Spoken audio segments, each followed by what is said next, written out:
Hello, Kimas. Oh, sure. Welcome back to another amazing live stream by yours truly. How are we? It's me. You know me. Remember? You met me back when you were just 5 years old. You remember that? Yeah. Me and your mom were best friends. Maybe more than friends. Who said that? Anyways. We're playing 428 Shibuya Scramble today. And I'm getting scrambled mentally. Okay, the worst part is, I swear to God, I wrote a note about what I was supposed to do, but where's that note? I genuinely couldn't tell you. I don't know. Like, I don't know, yeah. I swear I wrote a little sticky note, but where did that sticky note go? I don't know her. I really couldn't tell you. Oopsies. But that's okay. We'll figure it out. Let me switch us over to this screen. Hey, shut up. Shut up, music. None for you. Instead, we're getting the Shibuya Scramble. Okay, here we go. Load game. For a second, I was like, who's this blue Tama? And then I was like, that is a, like, not reflection. What's the word I'm looking for? What is that word? It's like, projection, I guess you could say. Ghost Tama, yeah, literally. Dang, bro. I wish I knew where that... What? Let me just lift this and see if it's there. I have like I look crazy. I have so many sticky notes, just like places. Like, who are you? There's like 20 sticky notes over here. And it's like always random stuff from video games, so it just looks like I'm crazy. Like this one, it's got me decoding letters. Gold, rich, huge. I think this was from Persona. Throw that away. What about this one? Oh,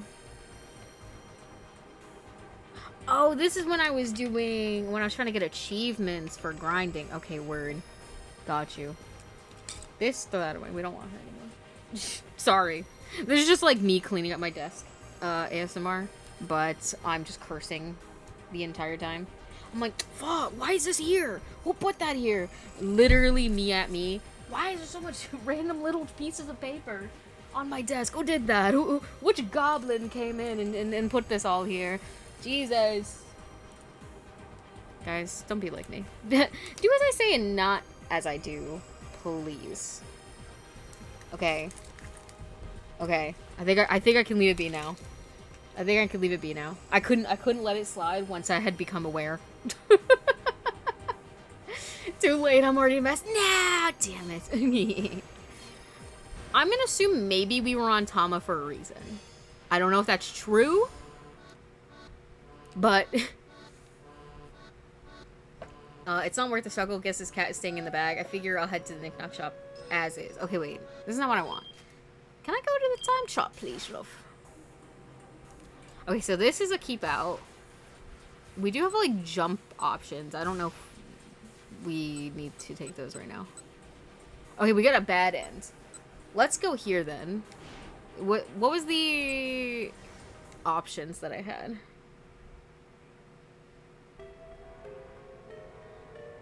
Finding back his fit of pique. Okay. Okay, we're gonna call Sasayama. Oops. He dialed up Sasayama. He wanted to make sure his partner had gotten El Carawan back to the precinct safely. Pookie Bear, are you okay?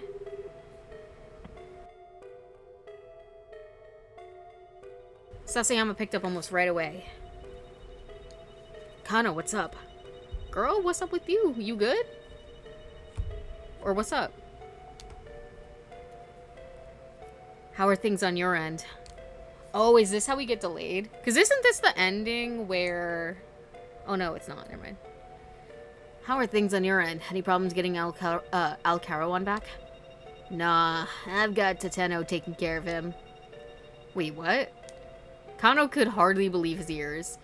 You were in touch with Tateno? He asked. He could hear the shock in his own voice. Yeah, just bumped into him over by the precinct a little while ago. Then he is safe. Kano felt a surge of relief. What about Hitomi then? Stanley glanced over at him, curious. Tateno says he lost track of her somehow. And then he got called back to the precinct, apparently. Tateno had lost track of her? It's not like him, Kano thought. Since he was heading back there anyway, I handed our guy over to him. I see. I don't know. I feel like Tateno's doing some shady shit. I don't know what it is, but like, he's giving shady right now.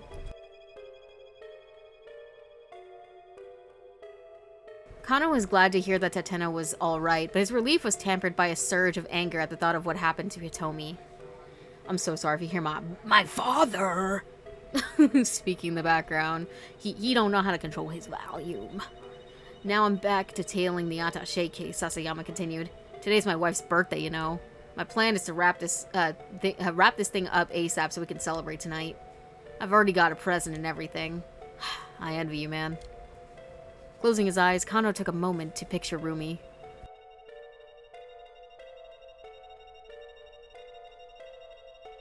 But Shizuo's face popped into his mind's eye right alongside her. Well, just hang in there, buddy. Even if your girlfriend is just a picture of Masami Nagahama, Midoriyama Academy graduate and national celebrity, her popularity shows no signs of slowing down after she played the female lead in such films as The Beast That Hoarded Gold, At the Heart of the World, and The Swindon Fortress.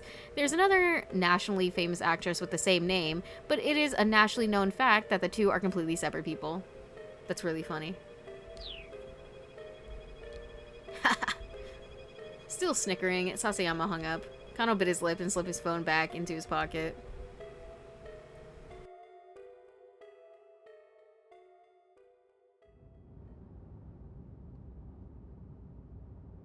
At long last, traffic began to move again.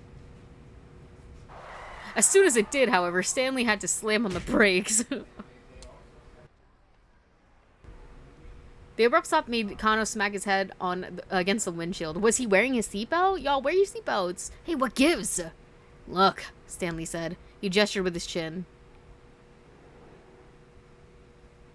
Kano couldn't believe his eyes. There, walking along the sidewalk ahead, was Al Karawan, very much not in custody. What the hell? Kano shouted, already hopping out of the car. Stanley was right behind him. They crept up on their target as silently as possible, then rushed him once they were close. In a moment, they had subdued him. Kano used his own body weight to hold Al Karawan down.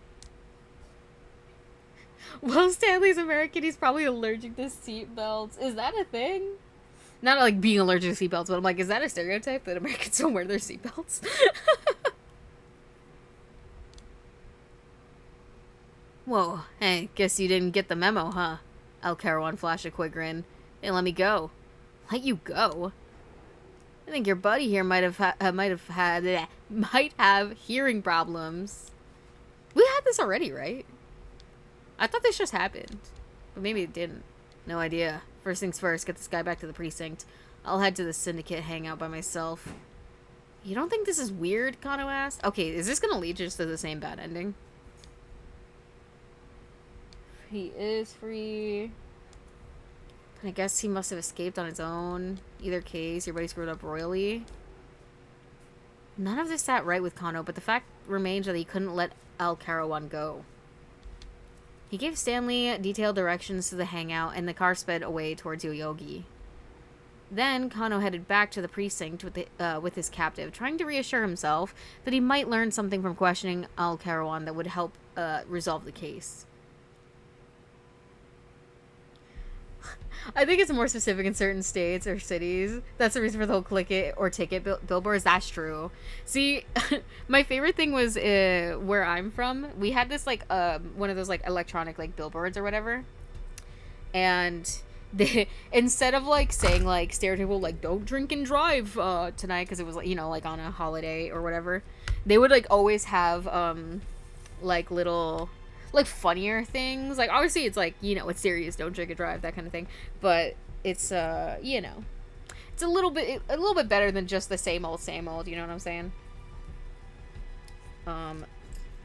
Okay, sorry. Back to the game though, because the last time we were in this interrogation room, bro, we got a bad ending, so I'm not gonna be surprised if we get another one, to be honest.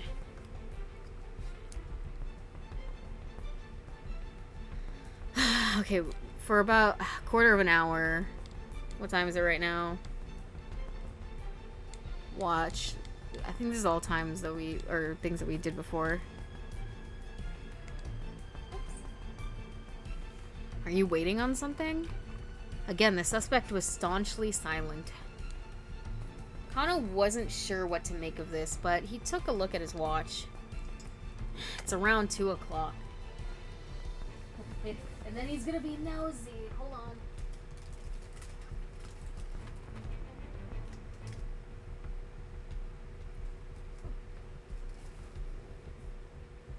Well, I'll sit here for real quick.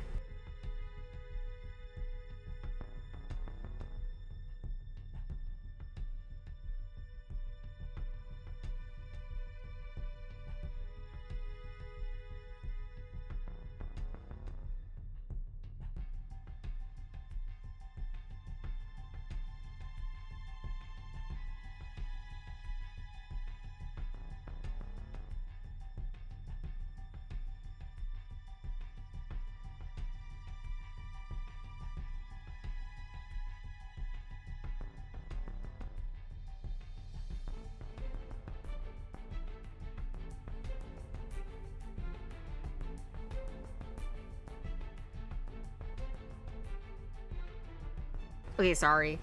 My ear was itchy, and I know technically you're not supposed to use Q-tips or whatever. Like, they're bad for your ears, but I'm like, what else am I supposed to use, bro? I've never been provided a good alternative to Q-tips. Nothing satisfies that itch like anything else. Like, even my finger. Like, girl, I can't get my finger that far in my ear canal. Maybe I shouldn't, but like, if it's itchy, it's itchy. And I don't know, rubbing it, you know, like when you rub the outside of your ear, or like the, you know, I don't know what that fucking part is called. It just doesn't feel as good. You should get one of those Japanese bamboo ear picks. I've never even heard of those. Or a metal one, but the bamboo is best. I'll have to look that up. What time exactly? 2:18? 2:18 in how many seconds? Look, just cut the crap. Kano grabbed the prisoner by his collar. Dude, he's literally... I hate him.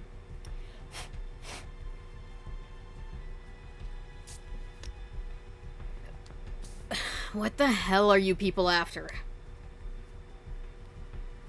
I'm grabbing him. Yeah, I think we did all this last time, so I'm gonna skip this.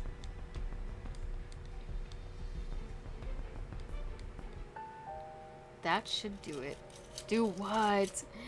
Kano, get me out of here. So I guess, like, we don't want to see him at all, or else, you know, we're gonna have to pull over and stop him and then get left behind, and we don't want to get left behind or whatever. Freaky white man. He's scaring me. He's scaring me. When I'm alone.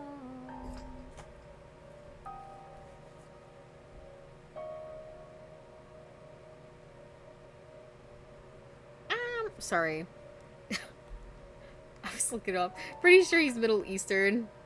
That's fair. I can't tell in this lighting because it's so yellow that I'm like, I don't know what is the lighting and what is the actual skin tone. Either way, man, jump scare. And that's bad enough. Despite Kano's efforts, yeah. Okay, so we're getting the bad end again. We're getting the bad end. Just give it to me. Please. But Kano, stuck in the interrogation room, knew nothing about it, blah, blah, blah, blah, blah, blah, blah, blah, blah.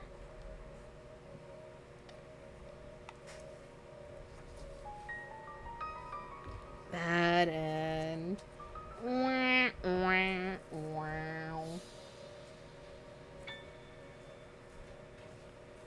Okay.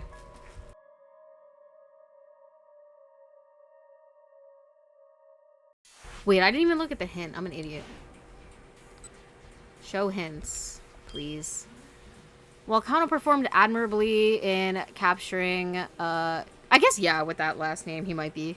Or, like, in the first name, too. I just meant name, but then I said last name. Ironically, his action actually disrupted the investigation. Maybe letting the syndicate run free for the time actually was the right call. Someone can do something at 340 that throws a wrench. Oh, okay, 340. Okay, let me look at that then. Okay, 340. Who's doing something?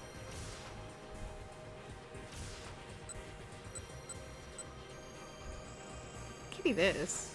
Oh, here? Is this 320? Or is this?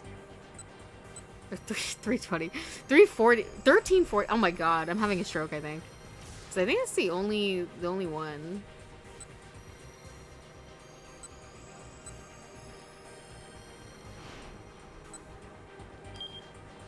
$13.40. I know what I mean when I say certain things. I just don't say the right thing. Okay, so it's a time above it. Okay, so we could... I guess we could do something here. Or here.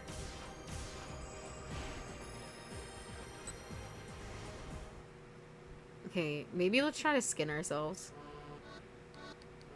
I don't know if this is it, but... It's time to I skin this cat, and either way, at least we'll get another bad ending collected. It's time I skin this cat. The exact origins of the phrase "there's more than one way to skin a cat" is uncertain and a matter of some dispute. That's never. I don't even know. That was not a saying that I would say. I don't want to skin any cats. Though it appears to have arisen in the latter portion of the 19th century. It's hard to imagine why anyone would want to conjure up such a gruesome mental image. I wish I knew, bro.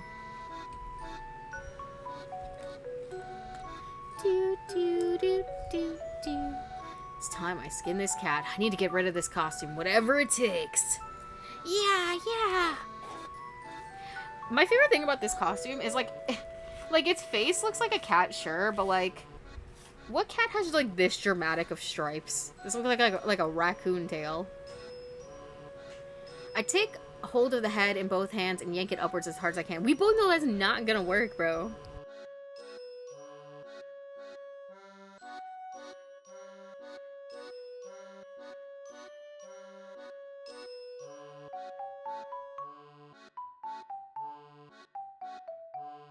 Oh? Please tell me I'm not just imagining things.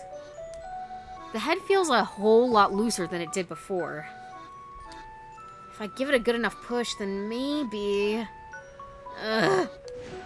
Huh. Oh, sheesh! It actually worked. It comes off. Y'all. I know. If she takes this head off, and she's gonna be that twin. That's the only thing that makes sense. If she's the missing twin. Twin, where have you been? It did. I slip out of the rest of the cat costume and gleefully abandon it as I head for the knick-knack shop. Are we gonna be walking in the costume? Keep out. Okay, so it kept me out either way. Never mind. See, my thing is, I think that he's not gonna let me buy the thing because he's gonna be like, if I'm at least not in the suit, he's gonna be like, how do I know this is you, bro? Sorry, I was ripping a piece of paper. Technically, it was a lint roller, but that's okay. It was still paper. Okay, so that is not the right time. Who else is doing something? No way, it's actually these guys. Is there even a decision here? No. Wait, what? Oh, maybe I have to do something with the Norikawa. What if it doesn't start? I'm gonna be heartbroken. I'm gonna start a ruckus. I'm gonna start a ruckus. He kept his voice firm, his words short and clipped. Hey now. No need to start causing ruckuses. No need for that, sir. Just settle down. Wait, what if I make him go home? Who doesn't like a silly little magic show now and then? You've got 2 minutes. I've got 2 phones. One for the plug and one for the... I forget the actual words. You got 2 minutes, pal. Hey, a minute can't have passed already. I mean... I don't know, man. You want to test me on that one? Oopsies. I just shoved something in the trash. I shouldn't have. Oh gosh. I'll check it later.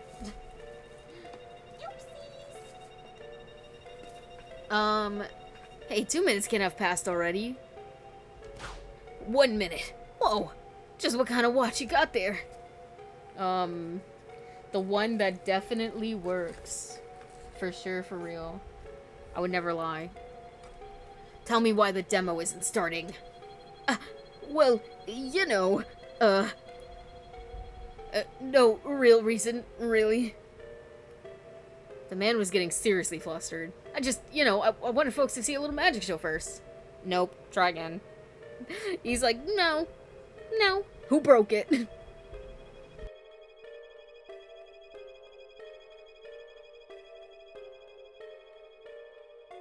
"30 seconds left. Okay. Alright. What happened is, the required merchandise. What happened to the merchandise? It got all smashed up, bro. It wasn't my fault. Minorikawa demanded. He gave the guy a dagger stare. Well, what happened was, I mean, it's really not that big of a deal.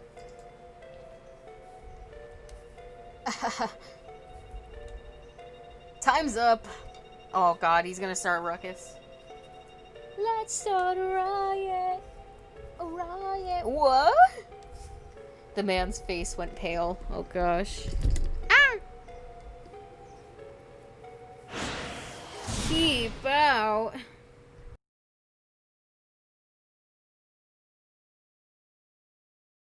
Great. That didn't help me. 1340, bro. Who else is doing something?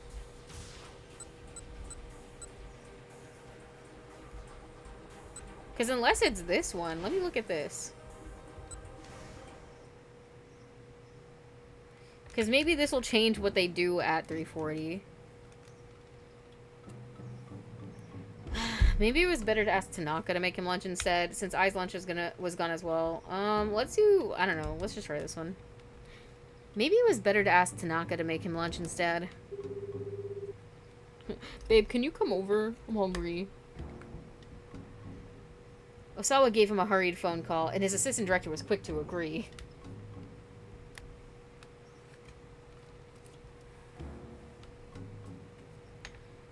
I'm having Mr. Tanaka help me here, he told Kajiwara.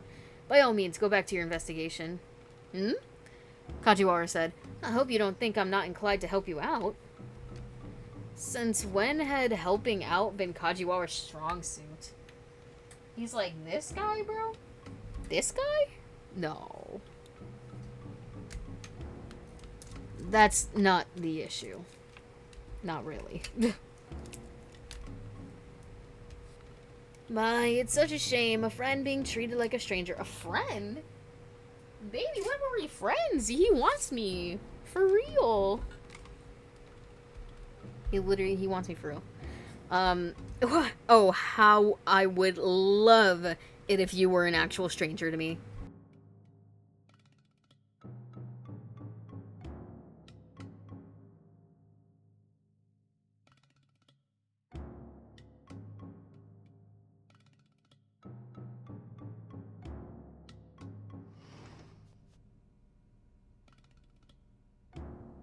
Dude, it's like my two boyfriends fighting. While Osawa was still struggling to turn down Kajiwara's assistance, Tanaka arrived, his sleeves rolled up. He'd already removed his jacket and necktie. Alright, he said. What are we making? This is just turned into like 3 people annoying him instead of just the one. Sorry, 3? I meant 2. I don't know who the secret third person is that I fucking said, but what are we making? He sounded happy enough. Apparently he didn't mind cooking. Okay. That was a side of Tanaka that Osawa had never seen before. I swear to God, like, Osawa's route is just him being gay. Listen, I'm not letting them forget about that bathroom incident. They can't make me forget. I'll always remember. What are we making? He sounded happy enough. Apparently he didn't mind cooking. Oh yeah, I read that already. I thought I switched, but I guess I didn't. Ah! Put this up here. Hold on.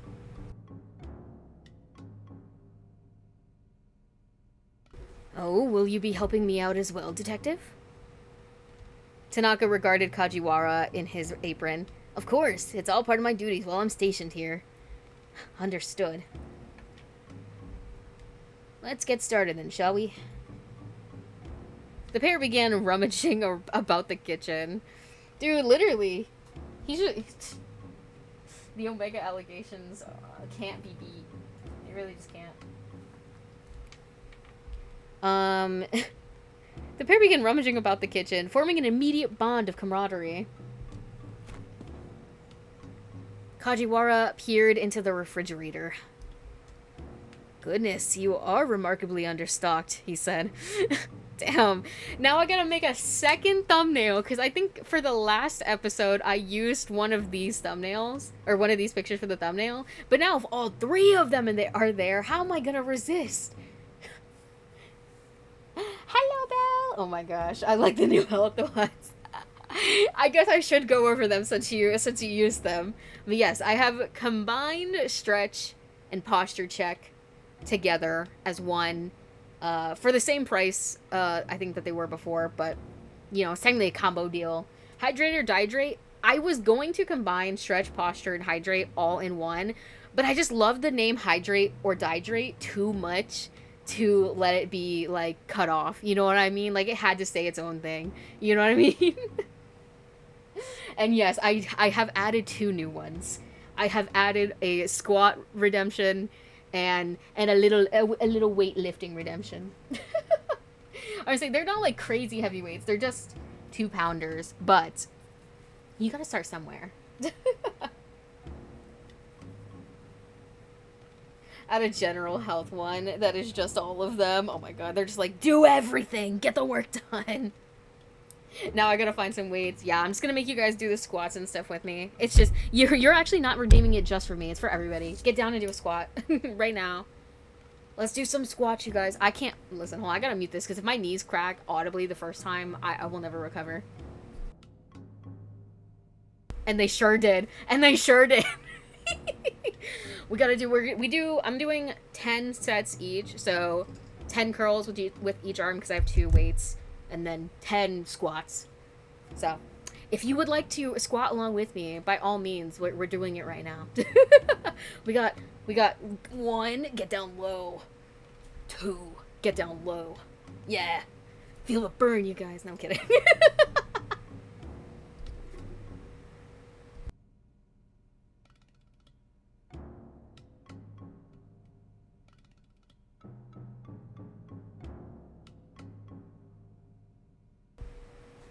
Okay, and as I'll continue reading as I do my weight lifts, so that way you have something to listen to while I do it. Goodness, you are remarkably understocked, he said. Let's see. Could you please put these in the dinger, Mr. Osawa? Dinger? Is that what we call the dishwasher?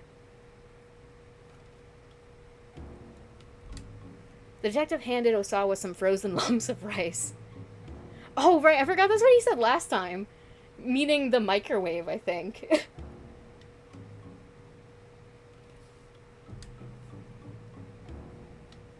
Okay, there we go. 10 curls, go back whence you came. You want me to help out? Of course. It is your rice, after all. Osawa wasn't sure how to respond to that. Please, go ahead and ding those. Ding? I'm afraid I'm not familiar with dinging. Whenever I watch someone do exercise, I always do with them. Yeah, solidarity. He's like, girl, when he was like, I don't know how to use a microwave, I'm like, damn, bro. Even before I like learned how to cook, I knew how to use a toaster oven, a microwave. Like, what do you mean? Like, I could boil water. You know what I mean? Unfortunately, he had no idea how to work the controls. Dude, I forgot I had a fidget cube. I'm not gonna lie to you guys. You probably have heard me, like, messing around with stuff. I was already standing up. Because sometimes I'll just stand up instead of sit. And I've just started, like, cleaning my desk right now as I'm reading.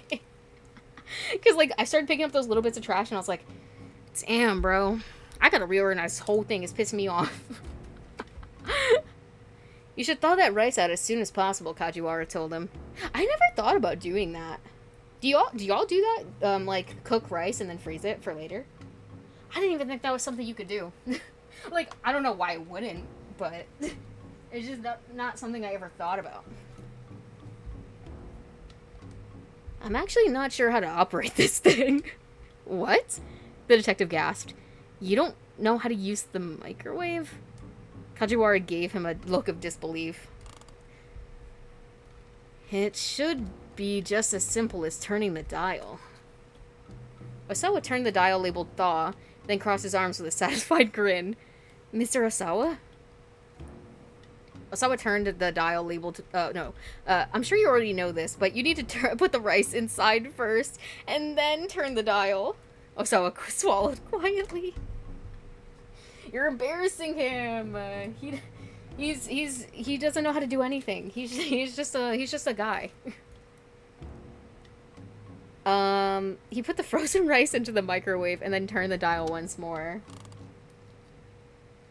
Never occurred to me either. I always just cook it and eat the rice. See, because I know there's certain things, like, we want to make, like, actual stir-fry one day. Like, we made stir-fry, but, like, the rice wasn't, like, fried, because, you know, we're not that good yet.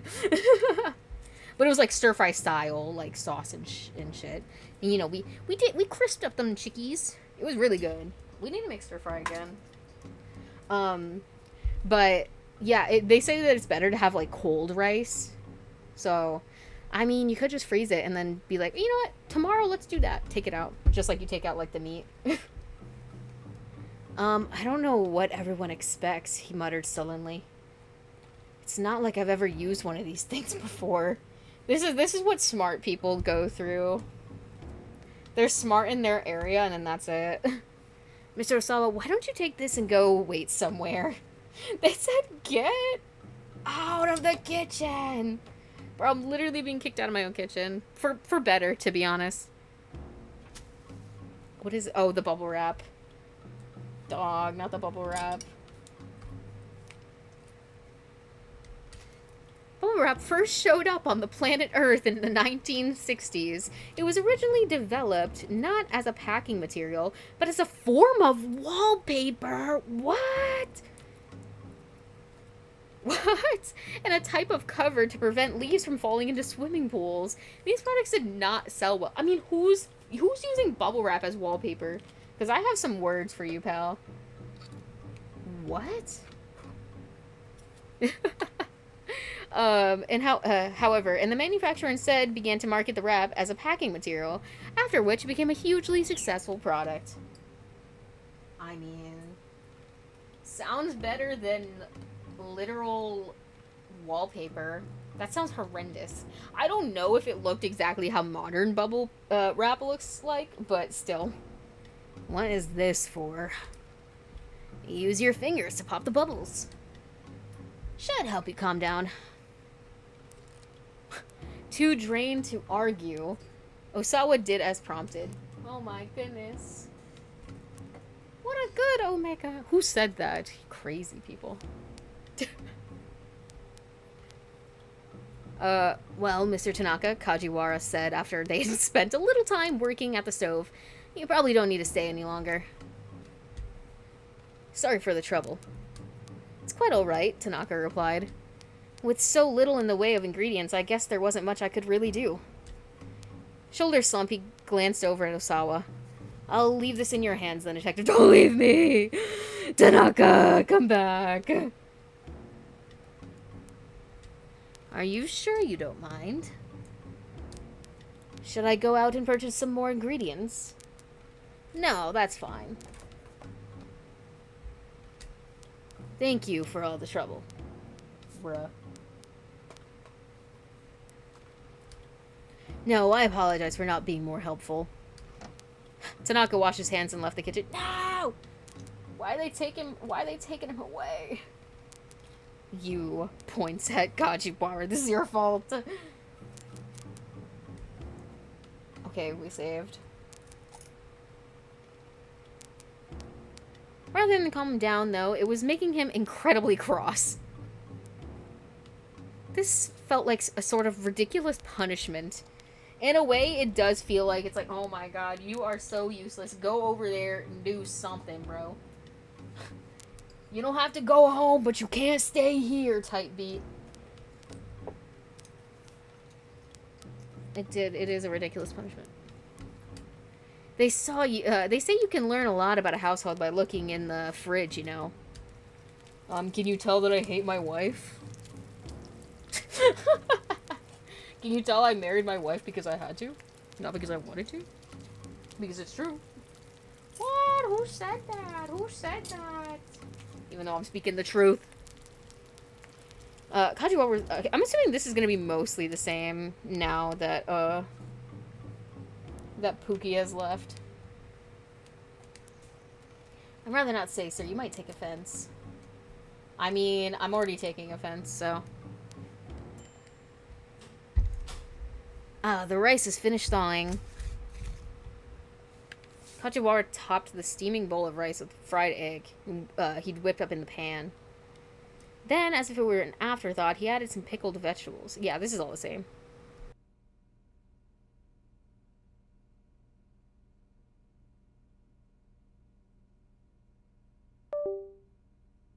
God dang it. Let me in. Aw. I fucked up my soup. I moved the wire the wrong way. And it took me out. Please!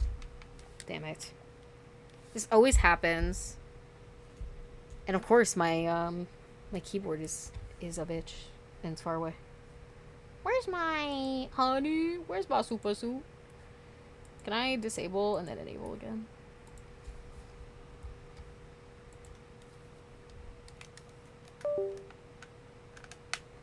It always makes me restart it.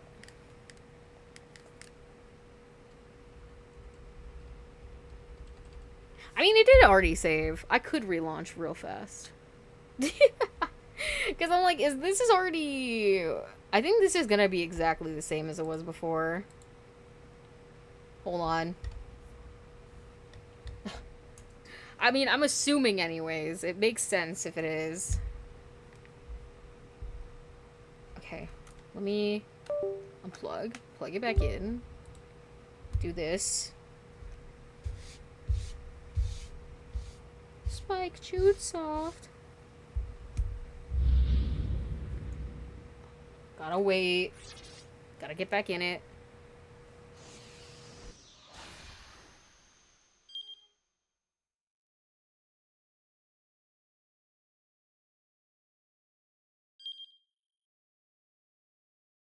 It saved right there, which is fine. Again. Let me look at his time chart. Yeah, I don't know. Let me go back one more time. Actually, there's also another thing. Oh, maybe if I tell him that, like, we should cook for my wife, too, he's gonna have to, like, go out and buy something. Since I's lunch was gone as well, he should probably have her make something. Osawa called his what? Oh my god, he's gonna call his... Oh, sorry, I thought it was, like, make something for her, not have her make something. She's gonna flip that we're even thinking about asking her to do something. What an idiot.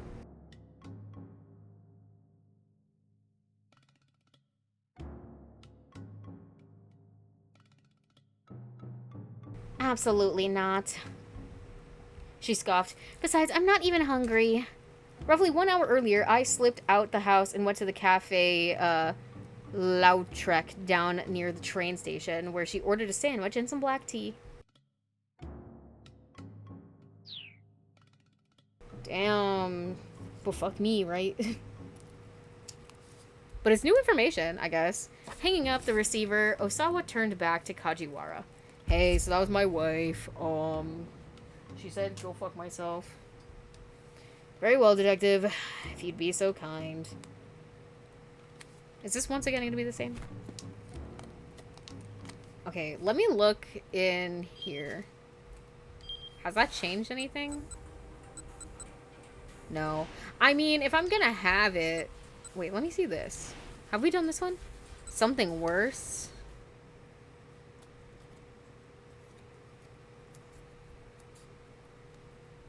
What is this? Had something happen to Maria? There was no way it could be that important. Osawa didn't need to listen to that clown. There was no way it could be that important. Osawa didn't need to listen to this clown. Sorry, but I think we're done here. Now, would you please leave? Kajiwara's silly expression hardened even further. Bro, what? He's getting hard? What? But Mr. Osawa... Is it, what if it actually, it turns, it's like it does, a whatchamacallit thing. It does, a VLR, where, like, whatever you're talking about changes, depending on what you pick. Your life is on the line here. What?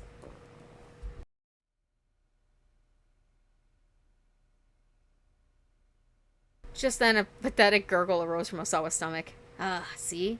You are hungry. Okay, so it's the illusion of choice. It is the illusion of choice. Well, you see, we ordered lunch. Yeah, I know. Yeah. Can I skip this? No. Does he have open-toed slippers? Okay. Oh, wait. Did we not click this? Popular menu item from your lunch in a box bento chain. Blah, blah, blah, blah, blah. Learning the flavor over sheer volume. He insists that each dish in the bento box. Okay. Nothing crazy.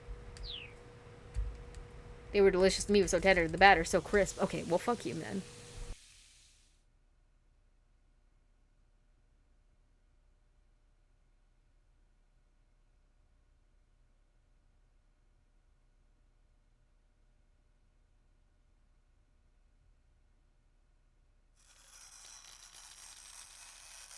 I saw felt a blood vessel burst in his skull. So then this is what you meant when you said my life was on the line? He's like, I'm gonna start tweaking out in 5 seconds. Yes, sir. Hunger is the enemy of the mind. Blog. And it interferes with your ability to make proper decisions. I'm about to make the proper decision right now to be your ass. I'm gonna be like that deer guy from the other game from Frog Detective yesterday, where it's like, I'm about to get rude. When I'm hungry, I get rude, so you better get me that food. For real. Right then, Mr. Osawa, please follow me to the kitchen. Yes, dear. The illusion of choice gets me once again. Okay, so this is, again, the same. Fuck me.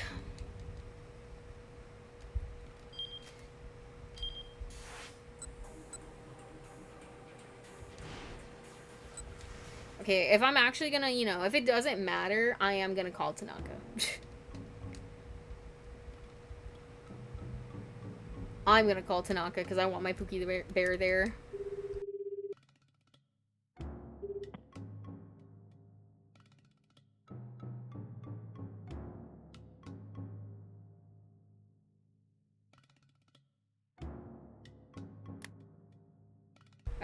I don't know if I have to run back through this. Okay, yeah, I've made my choice. Okay. This is 35 though. The man. Have I done this jump?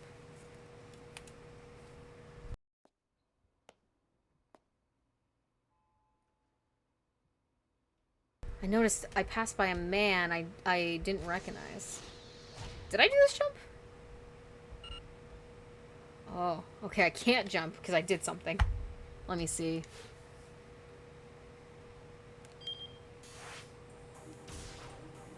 Maybe I did do the right thing before.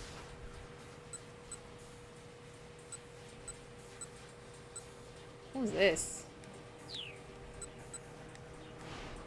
I mean, before we do that, I'm gonna do the last one because we didn't do it yet. We didn't do it yet, and I was like, might as well. I'm gonna go home. I'm gonna go home. You're not gonna get my money. Get the stone clipped and cool. Hey now.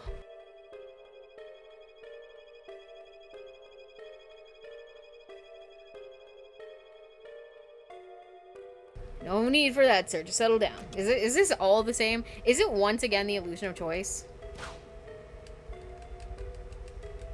It is. It's all illusion of choice. Free will is a lie. It's a lie.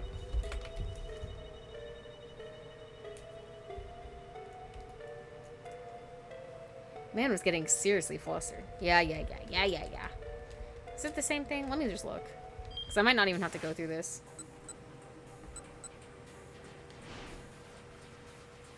Yeah, it's still gonna end at keep out. Wait, Can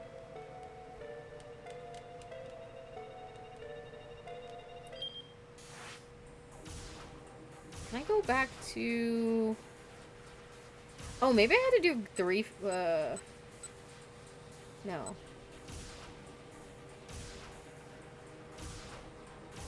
Go back to Tama. Can I do this jump? I'm assuming it'll be red when I can, right? Was it the first one? Can I jump yet? No, I still can't jump. What the freak? Okay, let me go to 35. No, I didn't mean to do that. Oh, here?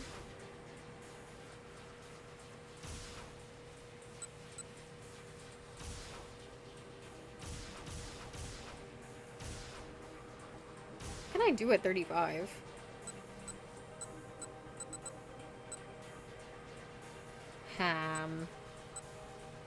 What is this? Oh, we haven't fixed this one.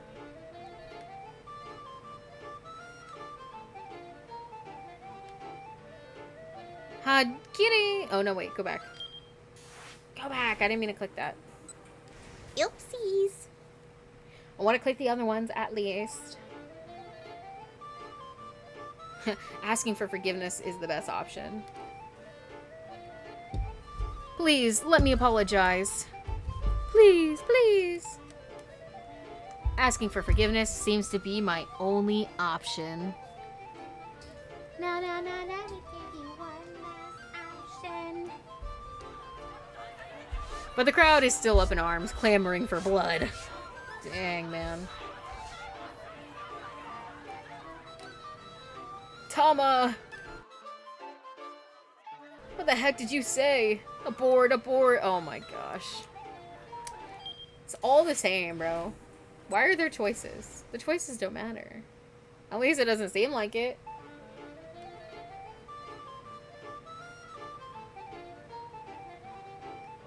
Lamb chop.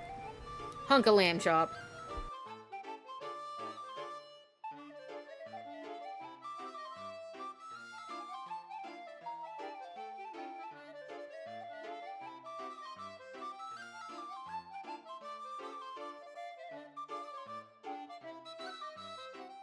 She said hunk of lamb chop, I repeat.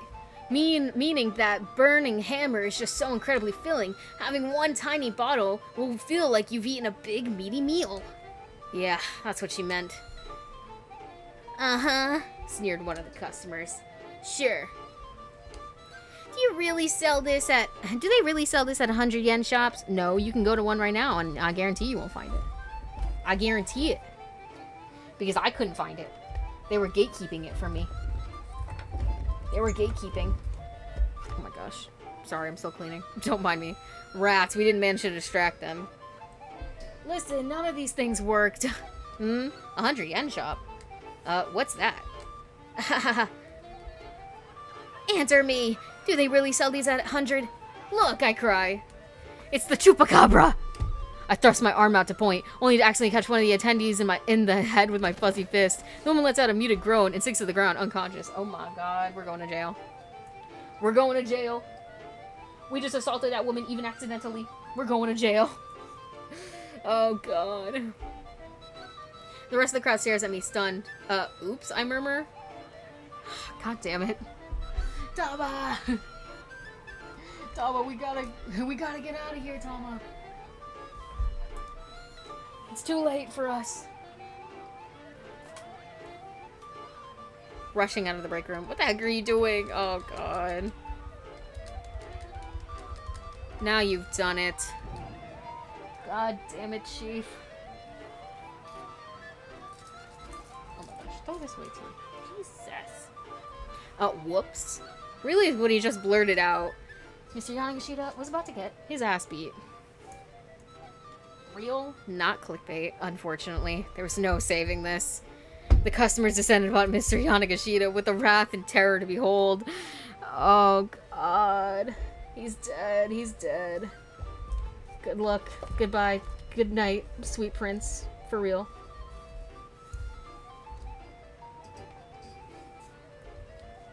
So then it is true. No, no, wait. Wait, no, it's not true. It can't be. What the hell are you trying to pull? Dude. Dang. Dang, man. I can't believe you tried to sell this crap for these prices. I mean, y'all were about to pay it, though. Can you really get mad at him for trying? Oh, God. Aye! Oh, yeah, he's dead. He's dead.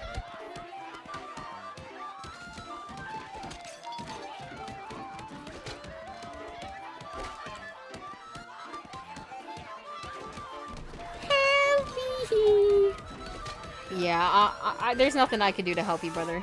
You're on your own. Sorry. Oh god, Cheery's getting beat up.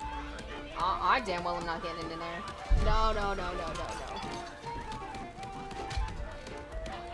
Cursing and profanity. Oh god. We've all technically seen this before, because it was in one of the other... We did this last time, I believe.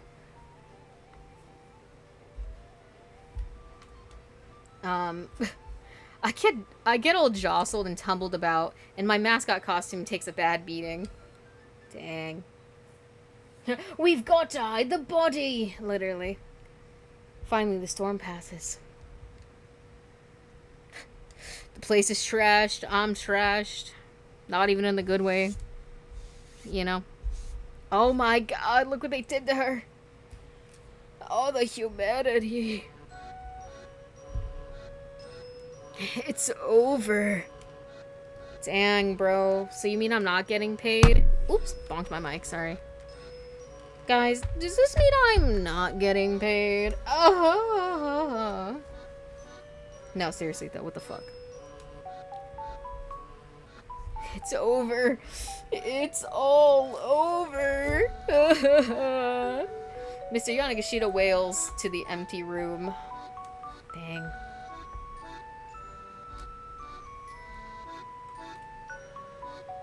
So, boss? About getting paid. Even Cheery seems hesitant to ask. He's like, paid with what? We didn't make any money. That's not gonna happen. Sorry. Obviously.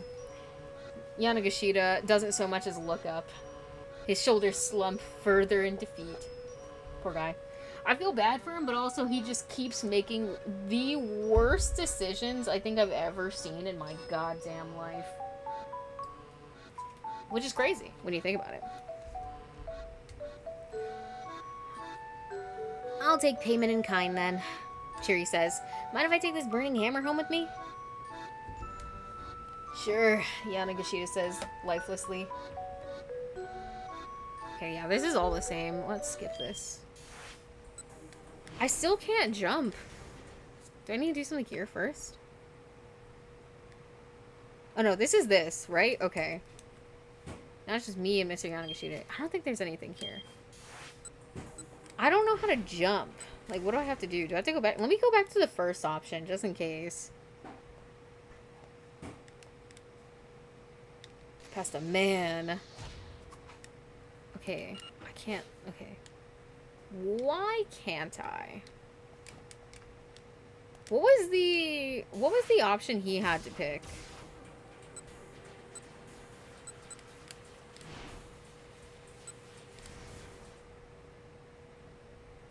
Did I try the first one? I'm gonna be heartbroken. I don't think it matters, to be honest. Okay, what else can we do? I'm so confused, because none of the options seem to mean anything. Let's do this one. Can we do something here? Phone call from Shizuo? What even happened to Achi? I'm gonna have to go look, because maybe there's something there I need to do. Okay, I've done both of these options. Okay, let me get out of here. Where's Achi at? Okay, this is where's Achi at.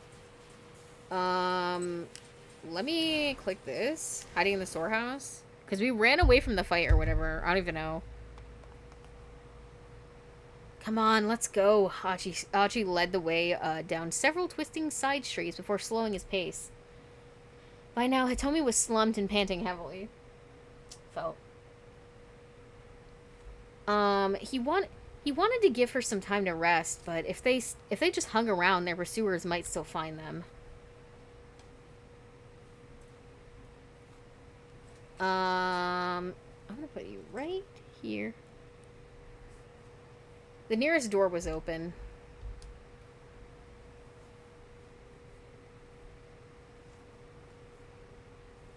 Bundle of flyers. Okay, maybe we did do this before? I don't even know. Achi peeked inside and saw a pile of plywood and painted lumber. It looked like there was this was a storeroom for a theater stage props and other things that I missed. And scenery. We can hide out in here, he said. But... Hitomi hesitated, but Achi gave her hand a little tug. It'll be fine. There's nobody around. Isn't that what we thought the last time? And then... Well, that was not the case. They stepped inside the storeroom, and Achi quickly shut the door behind them. We should probably rest for a bit, he said. Right. Okay. There was a wooden platform set up beside the large piece of plywood. Achi picked up a magazine that had fallen on the floor and spread it out atop the platform's dusty surface. Dusty, he said. This shit dusty. Here, now you can sit without getting your clothes dirty. The least of our problems, but nice nonetheless, I suppose. Thank you. Hitomi quietly took a seat. We should probably turn off our cell phones, Achi said. It could be really bad if they rang at the wrong moment. The two powered off their phones. I was saying, isn't that what happened last time as well? They had their shit and then it rang or something. Oh my gosh. Achi took a cursory look around. It didn't look like there was any way in or out besides the door they'd come through. Which is both a good thing and a bad thing. It's kind of bad because, well, if they on their way, there's kind of not much we can do about it. Like, we can't go in, like, if they're coming in, and we can't really escape anywhere else, you know what I mean? So, There was a single window set in the wall, but it wouldn't open far enough to let them through. Oh, hell no. I've seen horror movies. Get out of here. Ah! Hitomi let out a quiet gasp. Someone was outside the storeroom. Achi put a finger to his lips, and Hitomi gave a fearful nod. Interesting. I'm assuming this is gonna be something not that serious, or it's gonna flip side me and it is gonna be serious. Either way, we're about to find out. We're about to find out, I fear. The window's frosted glass blocked any real view in or out. So as long as they stayed quiet, they ought to be safe. Do we believe that? Chat, do we believe this? Yeah, we definitely hadn't done this before. I guess, did we not go to Achi, or did I just, like, jump? And then, I don't even know. Trying to get a glimpse inside. The blurry visage of the foreigner who'd attacked them was dimly visible. Like the man with the cane before him, this guy was quick to catch up. Fuck, I told you, bro! We're never safe! It's never safe. We're always in danger. The man pounded on the glass. Achi swallowed the lump in his throat. I'm not gonna let this man scare me. He won't. He shan't. If this guy got in, they'd have nowhere to run. Exactly. Literally what I was saying before. I was like, if he gets in, bro, we are kind of screwed. Achi turned to Hitomi. Let's hurry out through this, through the door. We're gonna be doing both, so let's see what happens if you run. I was like, it's not a matter of if, but when we do it. Let's hurry through the door. The door. Right now, they were little more than trapped rats. They were rats, me. They were rats. But I was the rat the whole time. No, I scurry away. But Hitomi clutched onto Achi's arm hard. Can I help you with something? A casual voice said from outside. They saw their pursuer react at once, pulling back from the window. That's just our storeroom, you know, the voice added. Achi heard footsteps scampering away. Oh shit. The kidnapper had run off. Achi exchanged glances with Hitomi and let out a tiny sigh. There were more voices coming from outside now. What's up with that guy? I don't know. Ugh. Whatever, let's just hurry and get stuff tidied up. Ugh, man, my throat's raw. Whoa. Sound like a conversation between two men, and his throat's raw? Y'all, dare I say they're getting freaky out here. That's all I'm saying. I'm calling it like it is. You can't get mad. Like, what you mean? Oh, we're getting clapped, bro. We're getting clapped. It's rough out here. The men clomped their way inside. Why is it the men? They're like, in case you didn't know, men.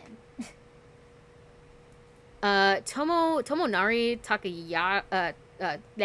Takaya and Taro Toga, two members of the theater troupe, the Wandering Angels. Takaya is the Wandering Angels' star actor, playing the lead role of Ryu in today's performance of Au revoir, the troupe's 20-second piece. Bro, I need a sip of water. Hold on. Last night, he slept completely naked and caught a cold. That's his fault.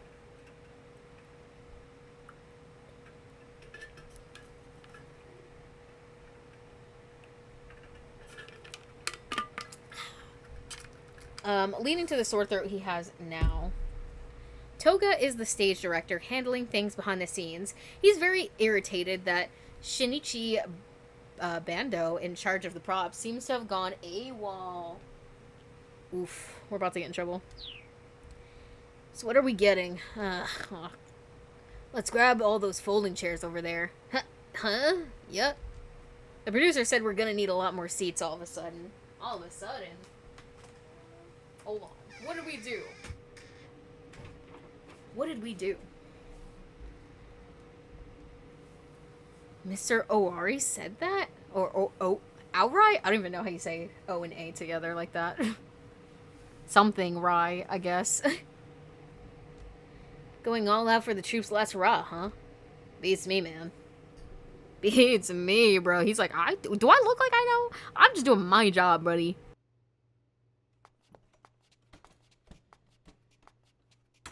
In no real hurry, the men went about carting the folding chairs away. Hopefully they don't notice us.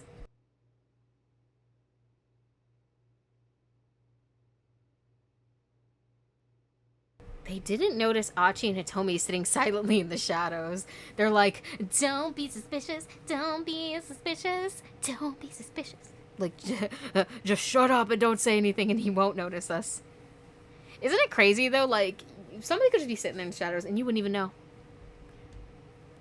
Oh, look at us. Wait, that could be a good thumbnail, too.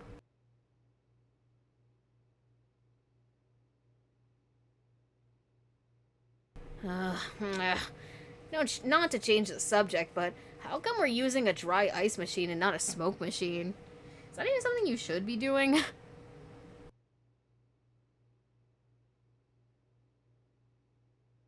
Maybe that's why my throat's bothering me. I mean, that's not what the little information tab said. It said, yo ass slept naked, you freak. No, I'm kidding. It's actually a lot more common than I thought for people to want to sleep naked. Couldn't be me, personally, but, you know, I guess to each their own. Yeah, that's pretty weird.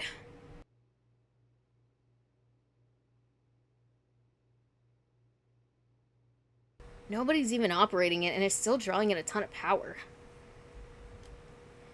Think it's defective? Achi and Hitomi waited for the two men to finish. I was like, can you leave, please? Maybe? Just hypothetically? If they were spotted, it would probably cause a scene, and worse, it might alert the men who were still hunting them. True. True. See, this is why I don't like Romanji, or I would be like, oh, Rai? Oh, Arai? Or E. It's really hard to signify in Roman letters. True.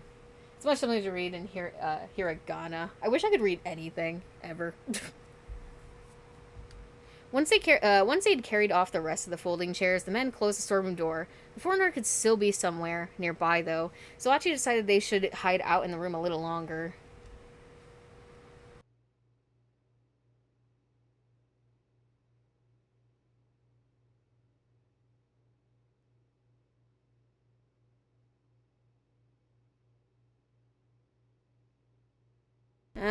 This blows. I want to go back out there to look for that blue van ASAP, but...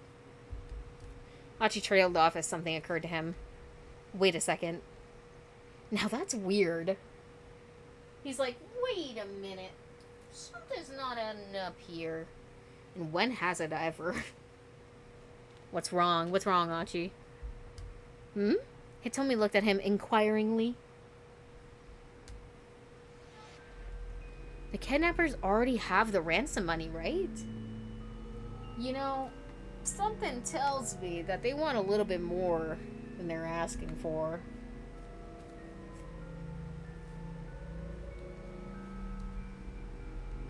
That's right. And then they told you that your sister was in some blue minivan. Isn't that kind of weird? Like I said, bro. They're capping. Well, what do you mean?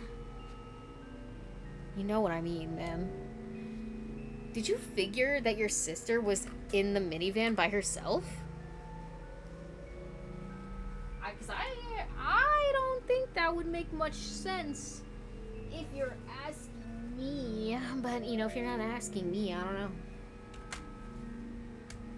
Well, yes. If one of the kidnappers were with her, they wouldn't need to send me to go get her.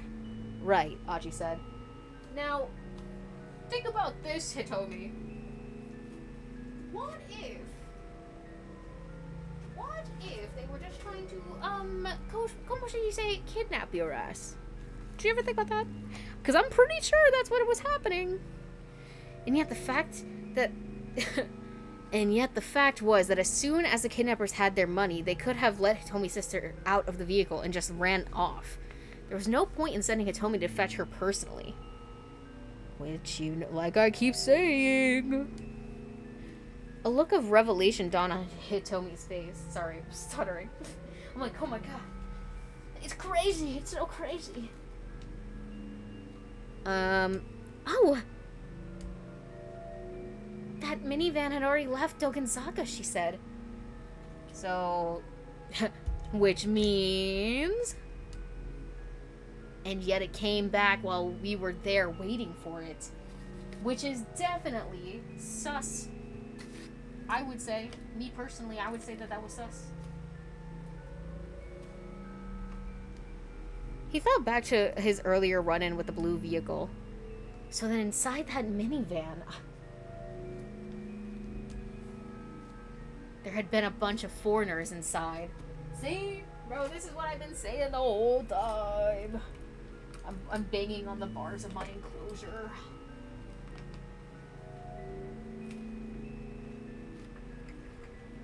There had been a bunch of foreigners inside, which meant the kidnappers have been trying to ambush Hitomi. I mean, they're both the same thing. The kidnappers have been trying to ambush Hitomi. I believe that. They'd told her that her sister was in the minivan to lure her out. Right? I think we're all thinking that. And if you're not thinking that, I think you might want to start thinking that. And the kidnappers have been lying in wait inside. Do you think they were trying to kidnap me too? That's it. Aji clapped his hands together. Wait, hold on, let me try that again. That's it! They were! They were trying to get you. And she's like, what? No, it can't be. It can, Hitomi. You don't know. That's it. It is. Then they let your sister go and demand ransom for you. And then they'd make her deliver the ransom money for your release. They'd get, like, infinite ransom money by constantly abducting one twin after the other. That seems a little far-fetched. I don't know, man.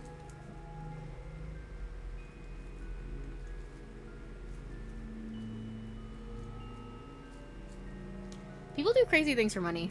Sorry. That's all I'm saying is people do crazy things for money. Oh yeah, I guess you're right. Not me, bro. I would not back down. I'd be like, yeah. And guess what else I've discovered randomly in my game theory just now. Now that she said so, I actually realized it was kind of a ridiculous idea. I mean, I don't think they were gonna do like infinite money glitch, but I do think that they were planning on kidnapping her as well. I still believe that, and I will believe that until I am proven 100% wrong. Oh my gosh. Still, what if the kidnappers really were trying to kidnap me? Hitomi said. As in, like, they accidentally abducted the wrong twin. I guess that would have been easy to botch up. That would imply they wanted me specifically and not my sister. Yeah, that is true. Hitomi paused briefly in thought. Maybe you're hotter than your sister or something? Achi suggested with enthusiasm. Bruh. Hitomi, be his ass. Hitomi shook her head. That can't be it. If anything, it's the other way around. He's like, no way. No way, I don't believe it. Compared to my sister, I'm just Ken. Anywhere else I'd be a 10. Just what? Whoa, hey, stop right there. That's the girl I like that you're talking about? What are you talking about? I'm talking about myself. Yeah, I said what I said. Achi had to interrupt her. He said, nah. Nah. Don't piss me off now, he said. You had to interrupt her. You're not just anything. Okay? Please don't. No. You got me going now. You got me going. There's nothing you can stop me. I'm just... No. No, I don't believe it. Tears welled up in Hitomi's eyes. No. No. He said, Princess, don't cry. Don't do that. You're my Pookie Wookie bear. Why'd this have to happen to her? Why not me? Like, you want to get kidnapped? Or you're like, oh, I would have rather they take me than take my sister kind of thing. Because one of those things is way more crazy than the other, I will say. Whoa, hey, come on, don't cry. Whoa, hey, sorry, I'm dropping shit. Don't cry. Hey, man, you're good. I'm sorry. Well, I mean, like, don't apologize, but, like, also don't cry.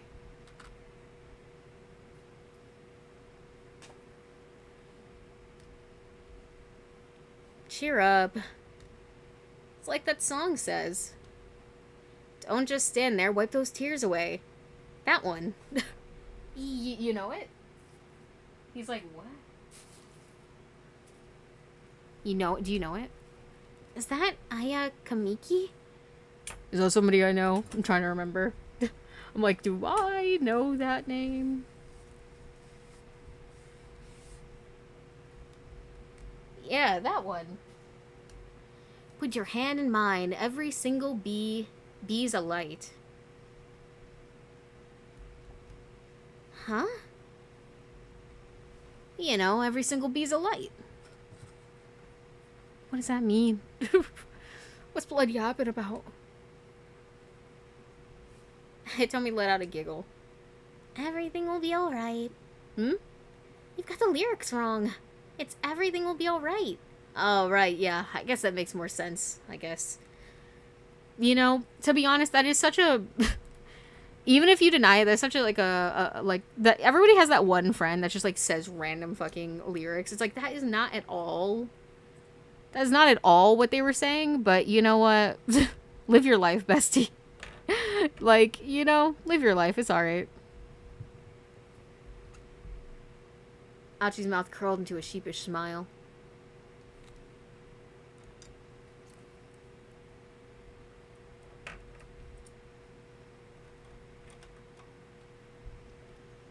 Alright, I think we've laid low long enough, Hachi said at last. Think we should be on our way? He was about to go, get to his feet when he heard voices outside the storeroom again. Oh, shit. Yikes, that was pretty careless of us. Yeah, we definitely gotta watch it. Huh. The theater guys from earlier had returned. And they sounded a bit panicked. You know, the two members of the theater troupe, the Wandering Angels. Yeah, we read this. Takaya is the Wandering Angel star actor, but lately, in addition to appearing on their stage, has been taking on TV drama and film work as well. The next role he's slated for is the Sun TV's upcoming suspense drama, Sumo Queen 2, where he will play the referee who utters the lame line, "Looks like things are getting heavy," upon discovering a victim's dying message inscribed in one corner of the sumo ring. Heard folks been messing with the storeroom a bunch recently. Uh-huh. And did you hear who's behind it? Some juvenile delinquents. Oh God! And I look like a juvenile delinquent. Oh, it's raps, bro. It's raps. We're cooked. Like a gang? Wow, that takes me way back. Way back. Way back.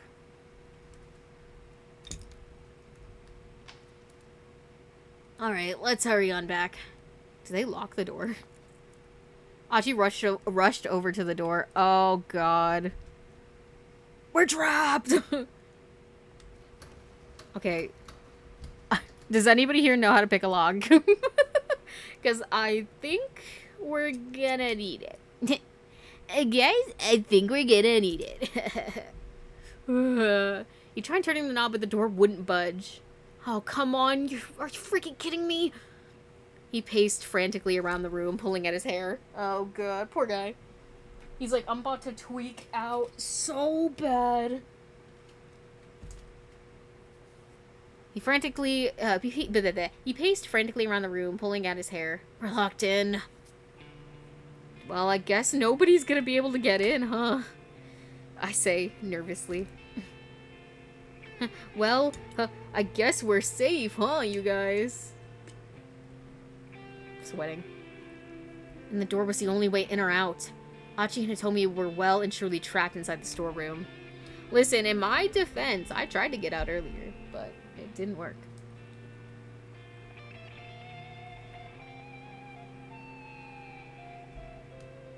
It was my idea to hide out here in the first place, he bowed to Hitomi repeatedly. We're never gonna be able to find that blue minivan now. I mean, to be fair, I genuinely don't think there was shit in there. To be honest, I don't. Guess we'll have to get someone on the outside to help us, Hitomi replied. She scowled thoughtfully. Tanaka? I mean, that's the only thing I could think of.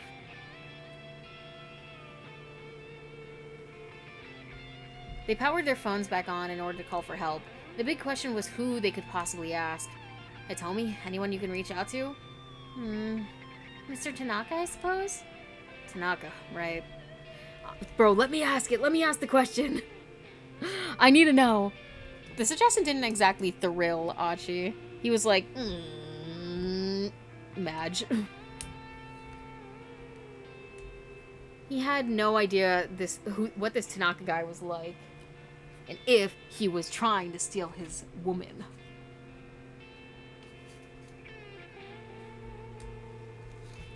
Hopefully he was the dependable sort who'd actually show up to rescue them. I mean, considering he showed up to cook her dad dinner for no reason, I think it's probably fine.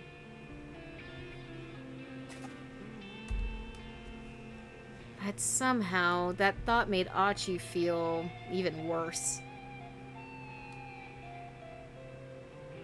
Achi had someone he figured he could call, but hesitated, uncertain. He's like, wait. I might have an idea. Don't do anything. Wait.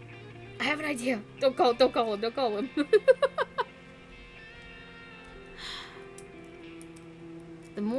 There had been a time when he trusted this guy more than anyone. They'd bailed each other out countless times. But would he do it again? Nowadays, though, things were different. Hitomi gave Adachi. I keep wanting to say Adachi, and I'm like, wrong game. Wrong game, not Adachi. Oh, speaking of Adachi, though, if you haven't gotten Persona 4 Golden, and you're not gonna be able to, like, play the remake that they're making for, like, a long time, but you really want to play the story, Persona 4 Golden is on sale right now for, like, really cheap, honestly, like, less than $10. So, it is a really good game. I like Golden. I don't think there's anything wrong with it. I think it's perfectly playable. And there's not really anything that I'm like, watch out for this, it's annoying as hell. You know what I mean? So if you're interested, yo, hop on that and get that on Steam. Listen, I had to plug. I love my shit.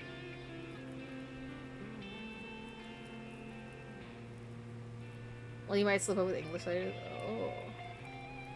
I need to learn how to read it first. Dinner finally done. Wow, 3 meals in 1 week. Got bigger progress. Yo, let's go. You gotta start small, bro. No need to rush. It's like, as long as you're, like, you know, making some progress and actually, like, making food and not ordering out is good. And also, it feels really cool to be able to, like, cook what you want. Because you're like, if you're like, dang, bro, I kind of want to make this. Guess what? You can learn and then just know how to make it. It's epic. Hitomi gave Achi a puzzled look as he sat lost in thought. And I guess I don't have much of a choice. Oh, maybe that was her. Achi scrolled... Oh, no, I guess that was him. Achi scrolled through the contacts list on his cell phone. Is it anybody important? Like, have we met them before? He found a name that he thought he'd never call again. Susumu. T, bro. Hello? Yo. Achi? Is that you? He said, brother, ain't no way that's you, bro. You so for real. Is that you? Hi. Susumu's voice was low and guarded. Hey, man. Hey, man. Can you, help me, please? He's like, what do you want, bitch? Look, I've got a favor to ask. I'm in a real bind here. Huh? Like, things are ridiculously bad. Like, I thought maybe you could help me out a little, please, Pookie. You seriously thought I'd help you? Please, I'll do anything. Anything? I don't like that, freaky. Susumu's words were like ice. You messing with me or something? You messing with me or something, man? No, it's not like that. It's not like that. You think I would, like, if I was just messing with you, that I would even do this? Be a little for real right now. Be a little for real. You know damn well I didn't want to call you. Now he sounded a touch angry as well. Painful memories flashed before Achi's eyes. Right then, sorry to bug you, just forget it. But Susumu hung up before Achi was even finished talking. No dice, Achi said to Hitomi with a lopsided frown. She looked back at him, her expression a mirror of his own. What should we do? Die, I guess. I don't know.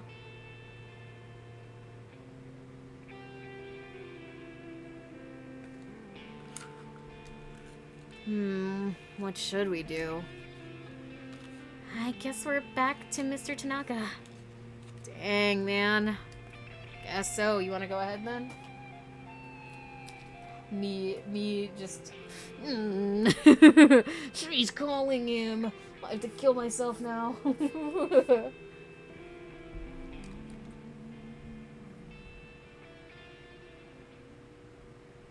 You actually calling him?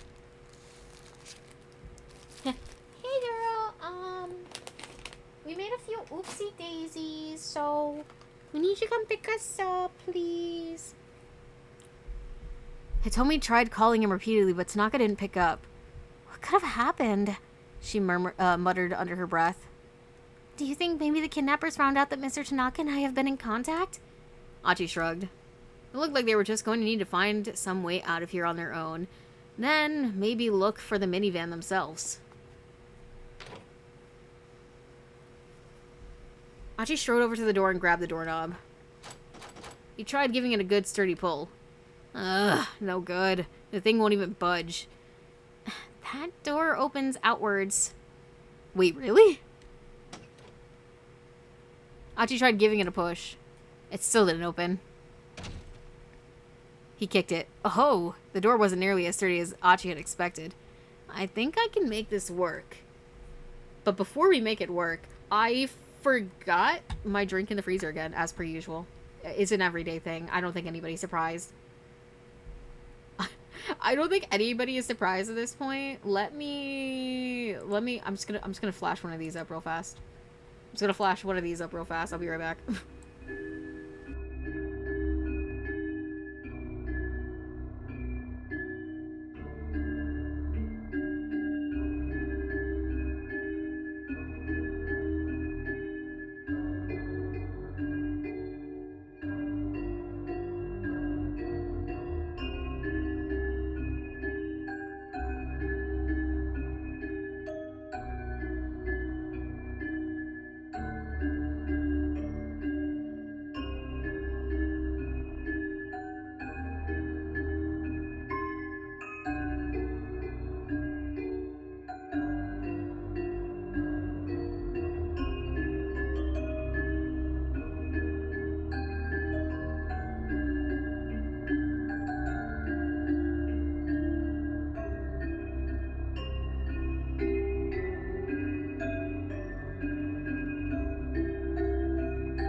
Shut up, music.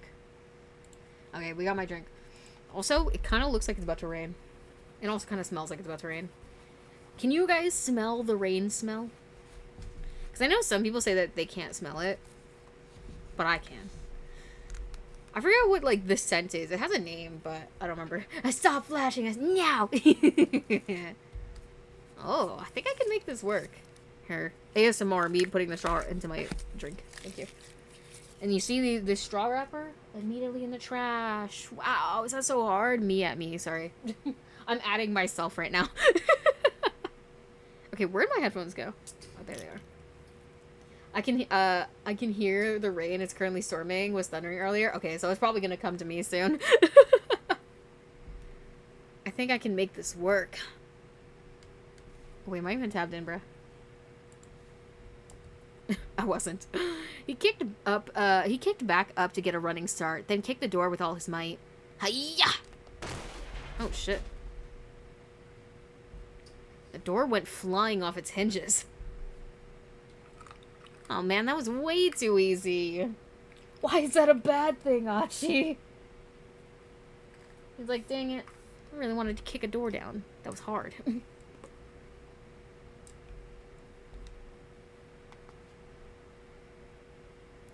Achi stepped cautiously out of the storeroom. Damn, they're gonna be real mad when they come back and this door is just off the effing hinges. Ah! Go there. He quickly scanned the surrounding area. There was nobody in sight. Looks like we're in the clear, he called. But Hitomi didn't come out, nor did she reply. Hitomi? She had her phone in hand, apparently still trying to get in touch with Tanaka. With a tiny sigh, Achi leaned against the wall and waited for her to finish. Well? He said, fuck that guy, bro. Doesn't look like I'm gonna have any luck, she said. You know we can leave now, right? Are you still holding out hope for your Mr. Tanaka? It's not that. I'm just a little worried. Oh yeah? Okie dokie then. I'll just, wait around here. Okay, I'll be right with you. Uh-huh. Achi shuffled his way back outside.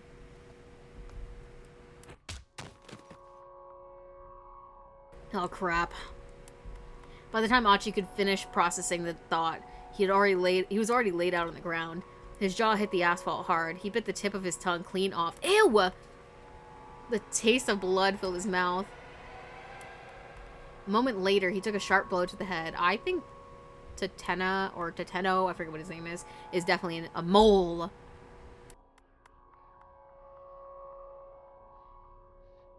He was done for. A moment later, he took a sharp blow to the head. He was done for. All the energy drained from his body. His mind whirled. His vision grew hazy. He began to drift from consciousness. Back when he'd run with Susumu and the others, he'd never let himself exposed to a surprise attack.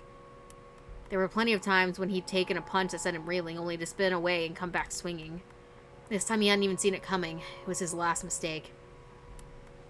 Guess I'll let myself go soft.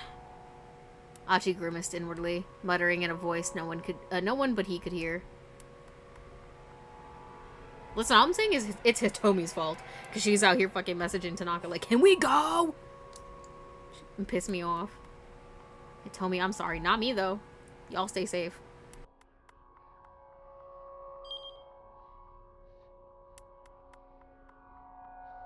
Achi successfully managed to break out of the storeroom. He sure did. But at what cost? Only to be knocked out by the man with the cane while he waited for Hitomi. Things might have gone differently if Hitomi had managed to get in contact with Tanaka. Why didn't he respond to her calls? Oh, it's because I actually had him at the house, bro. Oopsies. Listen, I don't know. I just, like, didn't think it was that important. Maybe something strange had happened at the Osawa residence. Nah, he was just making dinner for your dad, bro, I think. Not dinner, lunch. Or perhaps there was some reason he wasn't able to answer the phone? Turns out gay Naka was actually a bad thing. Listen, I can't help it. Okay. Rude. That was rude. That was pretty fucking rude. I just want to do these just to, you know, get them done. We'll be fine. Just sit tight. Hitomi clutched onto Achi's arm hard. I think that's like literally the only difference. Literally the only difference on that one.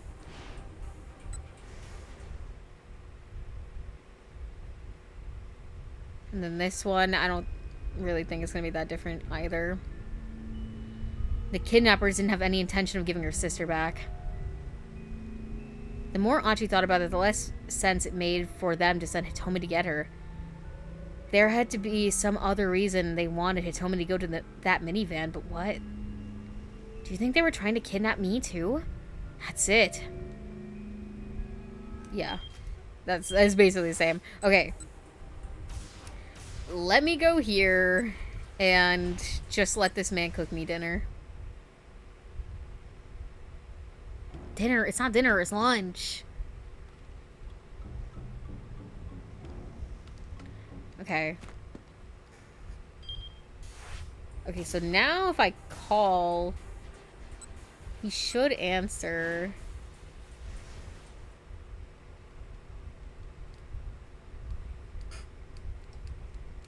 Yeah.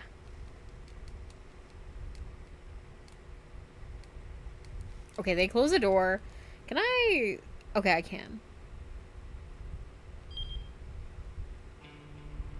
Okay, so this should be different. This is all my fault. It was my idea to hide out here in the first place. We're never gonna be able to find that blue minivan. Guess I'll have somebody help us. They powered their phones back on in order to call for help. I'm assuming we're still gonna call first. Oh, Hitomi chirped. That's me. She took a look at the LCD display. It's an email from Mr. Tanaka. Oh, okay. Hitomi began typing out a response with practiced ease. More wild delusions arose in Achi's mind. I really hope that they're not together because, I don't know, bro. I just think you shouldn't date your boss's daughter. That's all I'm saying. Or like, I don't know the age difference.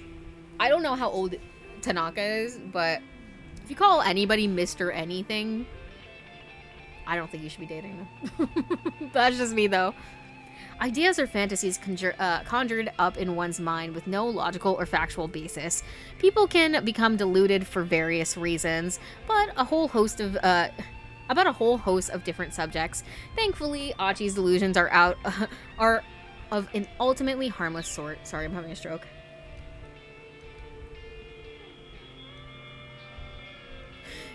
No, stop. What is this? Stop. And she's smiling at the phone. Yeah, we're cooked, bro. We're cooked. It's game. GG. Stealing a quick glance at Hitomi, he noticed her gazing happily at her phone. Oh, we're cooked, bro. It's so cooked. His delusions ran even more wild. He's like, oh, God.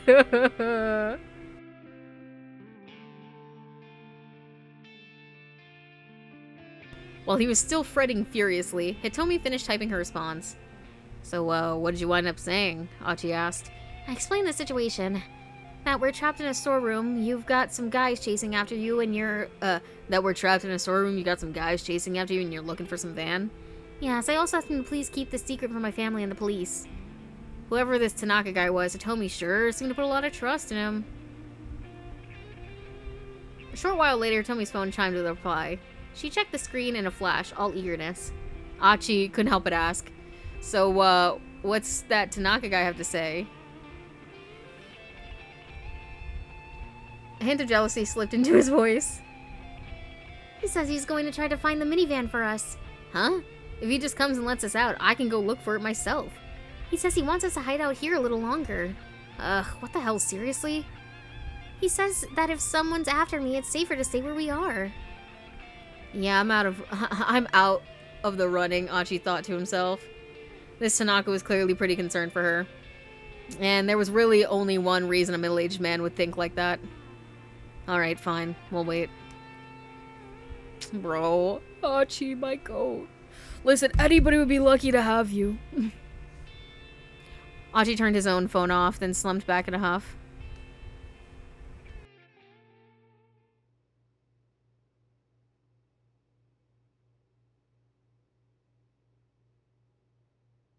After 20 more minutes in the storeroom, the two were sitting in silence. Hachi had run out of things to talk about. Do you think you'll ever be friends again? You and that guy? Susumu, I think it was? Itomi's question caught Hachi off guard, bro. She wants him to get back together with Susumu. In her world, it's her dad with the detective with Kajiwara, and then it's her and Tanaka, and then you know, Achi's gonna get back with Susumu. I only just now realized what Achi reminds me of Ryuji. Good-hearted delinquent. Yeah, I could see that. Hitomi shook her head. He stammered. Sorry, I don't think I read the first part. He stammered, unsure how to respond. Hitomi shook her head. I'm so sorry. I barely know you. That was insensitive of me. Nah, it's alright. I mean, sometimes I wish things could go back to the way they used to be, Hachi said. He let out a tiny sigh. What that Kiryu guy said was the truth. I was the guy who founded SOS. Do you know what I mean by that? Hitomi gave a slight nod. I mean, I never wanted to be in charge of a gang or anything, but I knew that if I left, SOS would just fall apart. And I didn't want anyone else to get caught up, over who would take my place, you know? So I thought long and hard about it. Looking for a way for folks to stay friends even after I was gone.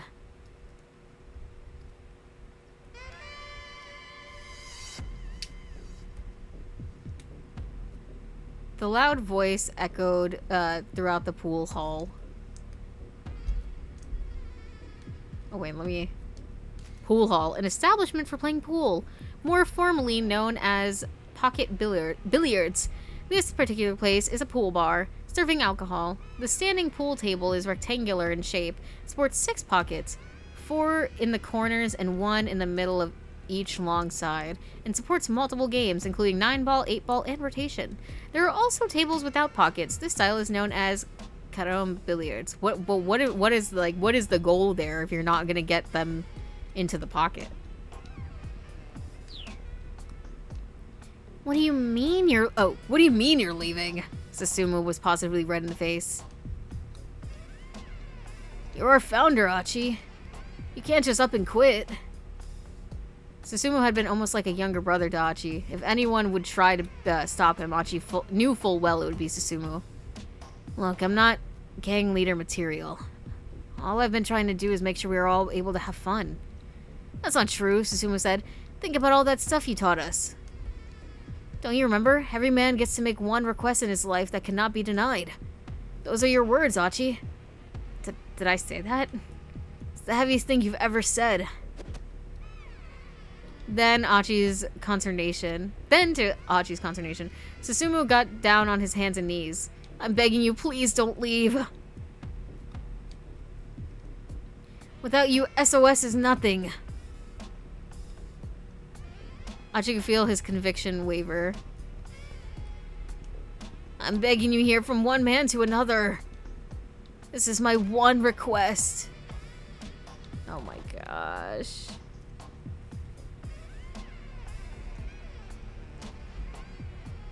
Susumu, I'm sorry.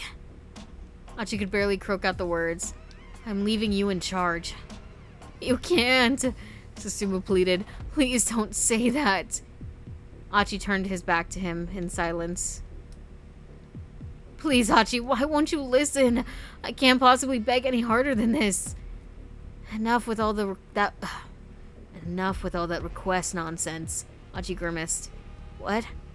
Look at you down on your hands and knees like that. Pathetic. Ultimately stems from the Greek pathetikos, meaning subject to feeling or capable of emotion. Over time, the meanings change to signify exciting the passions, and later on to the more modern sense of arousing one's pity. Achi spoke as harshly as he could, fighting to mask his true feelings. I'm fed up with you, all of you. With each word out of his mouth, Achi could feel his own heart breaking. But if he could make the others hate him, at least it would give SOS a reason to stay together. How can you say that? Don't you try and pull that crap. Susumu's tone had changed from sadness to anger. Fine then, he railed. I'm never asking for anything again. I'll do what you want. I'll take the reins of SOS. Achi walked away, waving vaguely without looking back. Good luck. I mean it. Once he stepped out of the pool hall, he wiped his sleeves across his face. It came away wet with tears.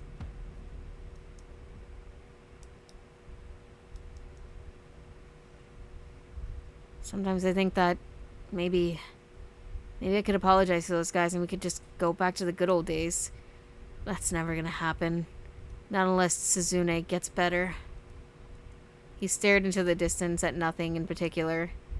At least he'd sorted out how he felt about his former pals. Is there nothing that can help your sister? Hitomi asked. She needs a heart transplant, and the problem with heart transplants is that the timing is tricky. The act of surgically implanting one person's heart into another's body, such an operation is typically only performed on a patient with severe heart disease who cannot survive without a new heart. There are strict requirements that must be met before a heart can be transplanted. However, chief among them, that the donor must first be brain dead. Even if there's a donor available, the transplant has to be performed within 4 hours or things get dicey. Because lack of oxygen causes damage referred to as warm ischemia damage in any organ removed from a human body, a transplant must be carried out and blood circulation restored within a certain time window, known as total ischemic time. In the case of a heart transplant, total ischemic time is only 4 hours. Helicopters and charter jets are frequently used to rapidly transport hearts for such operations. Oh, wow. I didn't realize. I never liked the idea of Susumu begging Achi to stay. He clearly had his reasons to leave, and yet Susumu is ignoring that just so he can be happy without caring about Achi's desires. That's true. I mean, maybe he should have talked to him before and was like, bro, this is what's up. This is why I'm feeling this type of way. And, like, maybe he wouldn't have kicked up such a fuss about it after the fact, you know? That's just me, though. The odds of that happening are so small, it would be almost a miracle, which is what my sister's been waiting for.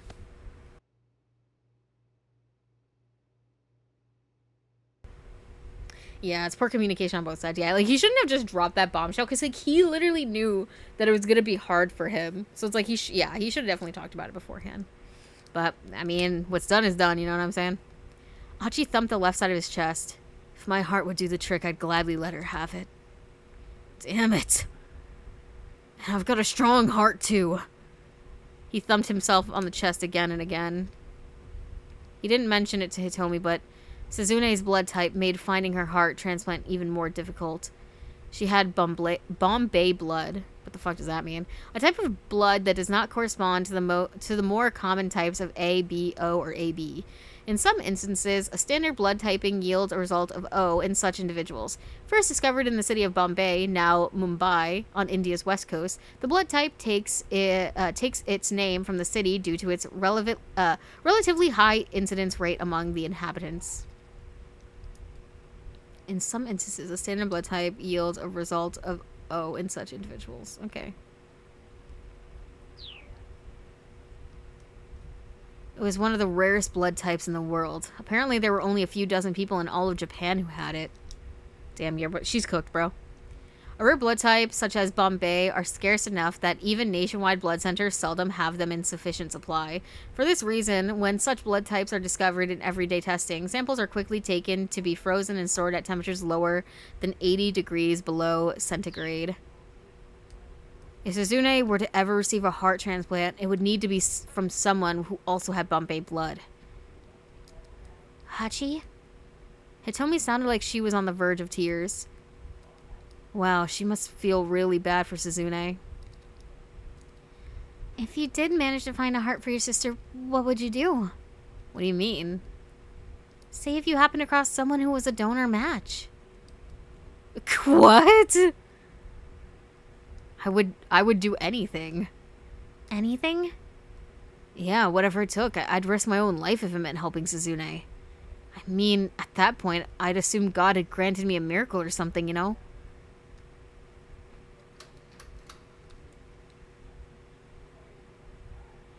Mr. Tanaka? Unfortunately for these two, it's not Mr. Tanaka. Right now, Tanaka is at the Osawa residence on his way to speak with Kenji Osawa, who's washing dishes after lunch.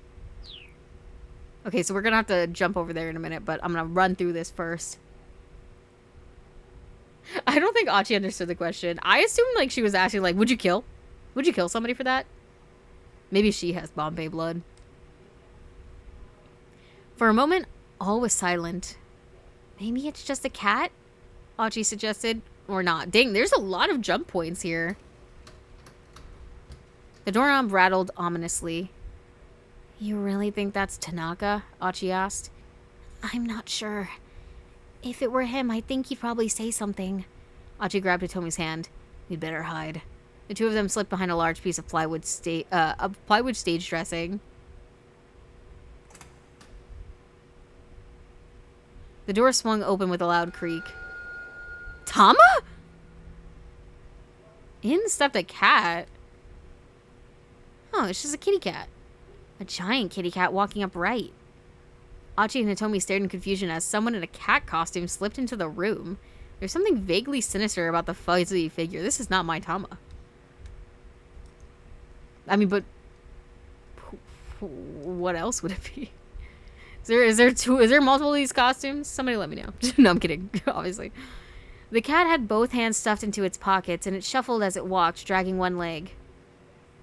Oh, this is definitely the freaking cop. You think that's someone with the theater troupe? Achi whispered. Stop talking. Maybe? The two huddled in the shadows, pressed almost cheek to cheek. They watched as the cat rifled around inside of one of its pockets and then pulled something out. It was a bundle of keys. No doubt the ones it had used to get inside. Achi's eyes fixed on the furry mitt that held them. It was stained dark red. Evil, Tama. That could only be one thing. Blood. In that moment, Achi finally realized just what was going on. That's no theater guy. It was the assassin. He used the catsuit to slip past the theater people and had somehow gotten his hands on the storeroom keys. Now he tossed the keys away, then delicately adjusted the costume's wobbly head. Hitomi, we gotta run. Huh? Hitomi seemed frozen, mesmerized. Oh, hell no! What in the creepypasta is this? Five Nights at Freddy's. That's where I want to be. This is a terrifying screenshot. What the fuck? The cat turned directly towards them. The fur around its mouth was stained crimson. Bitch, he's got a gun! It's Chica! Hitomi let out a high-pitched cry of shock. The cat drew its other hand out of its pocket. Clutched in its mitt was a gun. Achi and Hitomi had nowhere to run. Nowhere to hide. I'm assuming this is going to be another bad end. Wait, no, not Chica. Which one is the wolf? Bonnie. The wolf is Roxanne Wolf in Security Breach. The OGs are Chica the chicken, Bonnie the bunny, Freddy Fazbear, you know, the bear, and Foxy, the pirate fox. And then in Security Breach, they introduce Roxanne Wolf and Monty Gator, Montgomery Gator. What's up with the cat? Disguised in the cat costume, the killer managed to corner Achi and Hitomi. But where'd he get that costume? As it happens, it's Tama's fault. She tossed the suit away after taking it off, allowing the assassin to find it and use it to deceive the theater troupe and gain access to the storeroom. Little could she have known. Okay, so I need to... Tama, put that thing back on. Oh, put that bag back on. I mean, like I said, I wanted to keep it on because if we're going to go pick up our necklace, he's not going to recognize us as us unless we're in the costume. All right, cat stays in the bag. I just wanted to change that and then we'll go back. Okay. So now if I go back to Achi, it should be the same. Or it should be different now. Yeah, Roxanne, that's what I was thinking of. Yeah.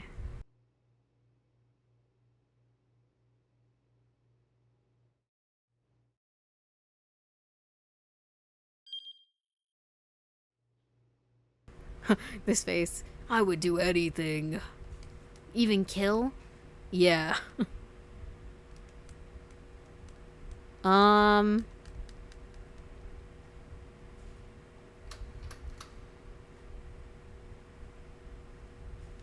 Okay. Maybe it's just a cat? Or not? Suddenly someone hit the door hard. It sounded like they were trying to break the lock.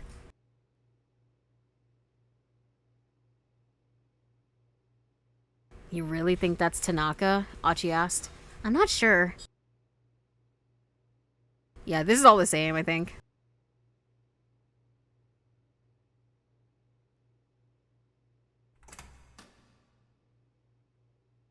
The door swung open. Okay, it is the cane man.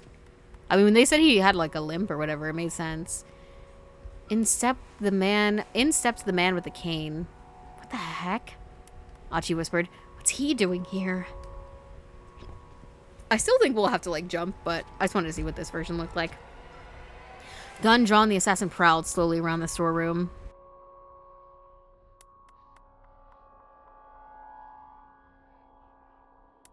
Achi and Hitomi crouched behind the plywood prop, trying not to make a sound. The man moved out of their line of sight, and Achi gazed longingly at the door. He's like, bro, I wish I was running out there right now. Achi risked a peek around the corner of the plywood. He still couldn't see the man with the cane. The door was maybe 5 meters away? What should they do?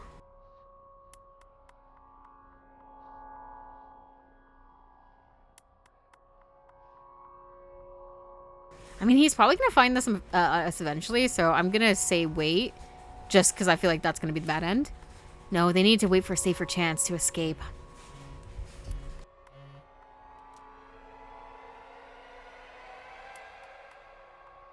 Achi heard the sound of a cell phone vibrating against a tall piece of plywood leaning by the door. Oh, is that your phone, dude? The assassin stepped out from behind it. He still hadn't spotted his quarry. I'm sure this is the place. His voice was low and confident. Uh-oh. Did he have friends?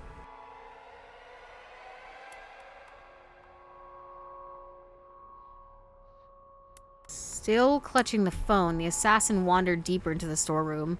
Achi and Hitomi took the opportunity to slip out the door. Slicka! They ran through the alleyways back towards the main road. Before they reached it, however, they suddenly found their path cut off by one of the foreigners who chased them earlier. The accomplice of the man with the pipe. Oh my god, he's got a knife! He stood waiting for them, holding a knife in one hand. Out of the frying pan and into the fire. If they turned back, Achi knew the man with the cane might catch up with them, and he had a gun. Achi slipped off his sleeveless jacket and wrapped it around his left arm. He was going to have to use his left arm to guard against the knife while punching with his right hand. He clenched his fist and braced himself, and then suddenly he froze. Huh? A small dark silhouette dropped from somewhere up above. Landing deftly, the newcomer lunged towards the man with the knife, closing the gap between them in the blink of an eye. Susumu? Maybe? The figure delivered a swift chop to the back of the man's neck. The caveman? He dropped to the pavement like a dead man, finally giving an Achi a clear view of the shadow behind him. Wait, is it Susumu? My goat? Oh wait, it's a girl? Hachi couldn't believe his eyes. It was a small-statured young woman with Middle Eastern features.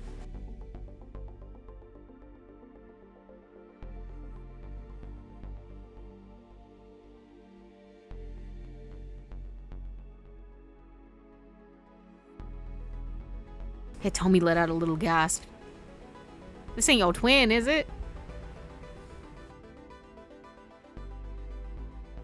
Kanan? Who dat? Who dat? IGGY.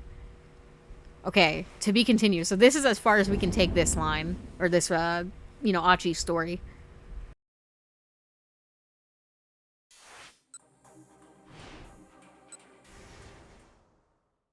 Okay, let's do Tanaka first.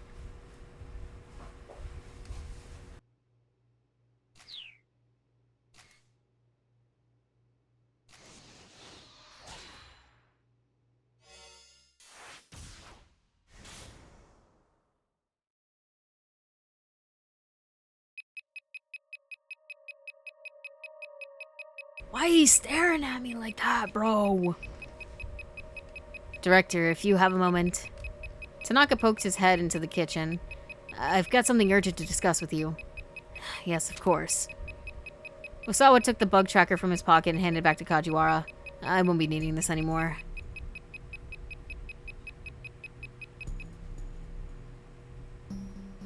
As soon as they left the kitchen, Tanaka leaned in close and whispered to him, I got an email from Hitomi.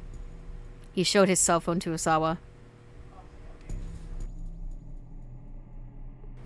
And looks like my sister is being held captive in a blue minivan somewhere in Shibuya.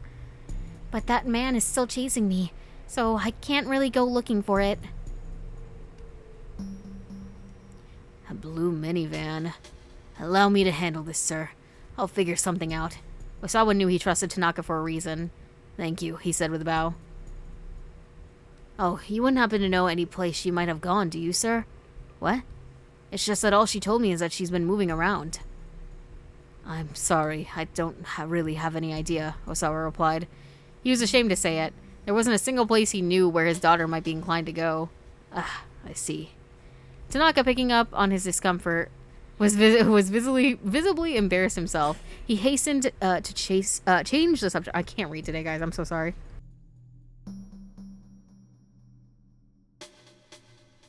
By the way, how did your talk with Mr. Makino go? I confirmed that he was behind the human testing, but I don't know who sent me those emails. Tanaka paused for a moment and thought, looking like he might have a hunch. All right, then, he said. We'll just have to talk in more detail later. With that, the assistant director headed for the front door. Mr. Osawa? Kajiwara spoke from the kitchen door. Peeping in on me again, huh? Osawa grumbled. Thankfully, it didn't appear that the detective had overheard his conversation with Tanaka. And good grief, that thing is noisy. If it's broken, why don't you just throw it out? The sounds from the bug tracker grew fainter and fainter. Something wasn't right, Osawa now realized. Mr. Osawa, Kajiwara said, this is my bug tracker. So? Osawa huffed. What I mean is, sir, this one isn't broken. T! I knew that question was sus, where he's like, do you know where she would go? What? A chill ran up Osawa's spine. He swallowed audibly. I've pinpointed the source of its signal, Kajiwara said. It's coming from Mr. Tanaka. No, Osawa thought. I must have misheard that. Hold on. Say that again. I've located the source of the signal. It's coming from Mr. Tanaka, the detective repeated. This time Osawa heard him crystal clear. I'm certain of it. Mr. Tanaka has a listening device on him. Osawa felt the blood draining from his face. If someone had been listening in on the conversation just now, then they'd heard about the email from Hitomi. If the kidnappers were the ones listening, that meant Maria's life was now in danger. I'll go after him, sir. Kajiwara broke into a sprint. Osawa followed close behind. Tia. Listen, I did have my suspicions. Okay, this is completely done now. I did have my suspicions about him before. But the option for Yaoi always clouds my judgment.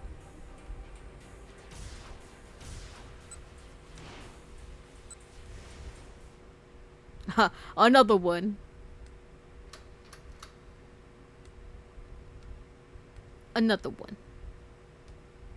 Maybe it's just a cat.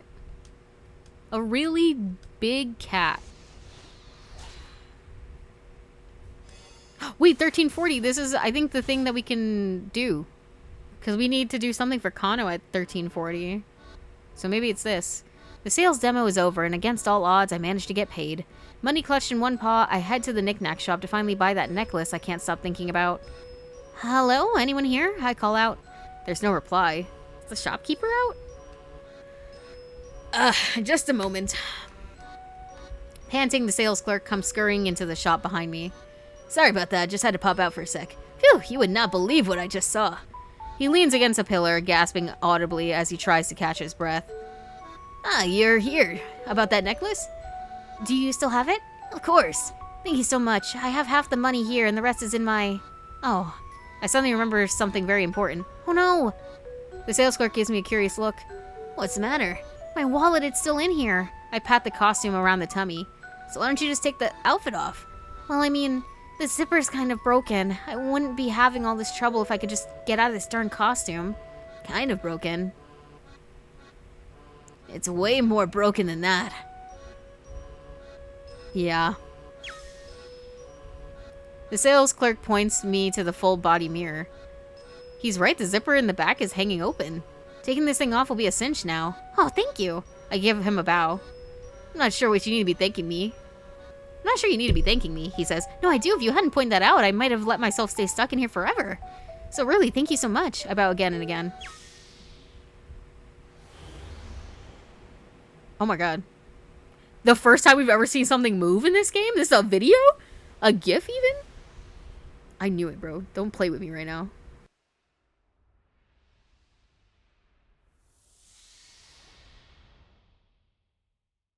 I know it, bro. I called this shit from the start. Not the start, but like, very close. Why the slow turn? For drama, obviously. Well, that explains why it was so easy to come off. Probably got roughed up during the project split. 100%, yeah. Maria! It changed to Maria! I'm gagged. I'm actually gagged right now. The change from the name being Tama to Maria. Cinema! It's cinema! Oh my god. Okay. Who else do we have? Okay, we have Minorikawa. Can I go back here? What do I need to do to change this? Because this is done. This is done. This is done. Maybe let's go... Can we go back to Kano? Finally some movement. Does this do anything for me? Maria!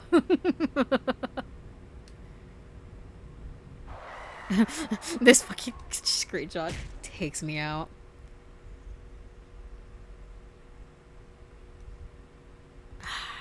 Okay, wait. How do I... Who's got something that I can do at 1340?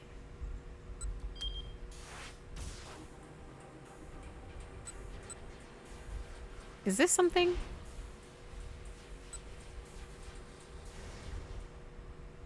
You know, I haven't done the other one. I kind of want to just do the other one for funsies. I don't think it's gonna work, but let's try. Take this! He drove a punch right into the girl's flank. To his amazement, the girl shrugged off the blow as if it were nothing. Her grip on his collar tightening further. Oh, you want to throw down, huh? She sneered. Shifting position suddenly, she snatched Minorikawa by the hair and dragged him out into the road. Holy shit, he's getting shit rocked. Oh my god! Oh my god! She's jumping him! She's jumping him! Before he could process the trouble he was in, it was already too late. He cowered away from her, shielding his face with his arms, only to feel the impact of a rain of punches and kicks on his exposed back and sides. Pain shot through his body as each blow landed with a perversely satisfying thump, and then the pain continued to intensify. Oh crap.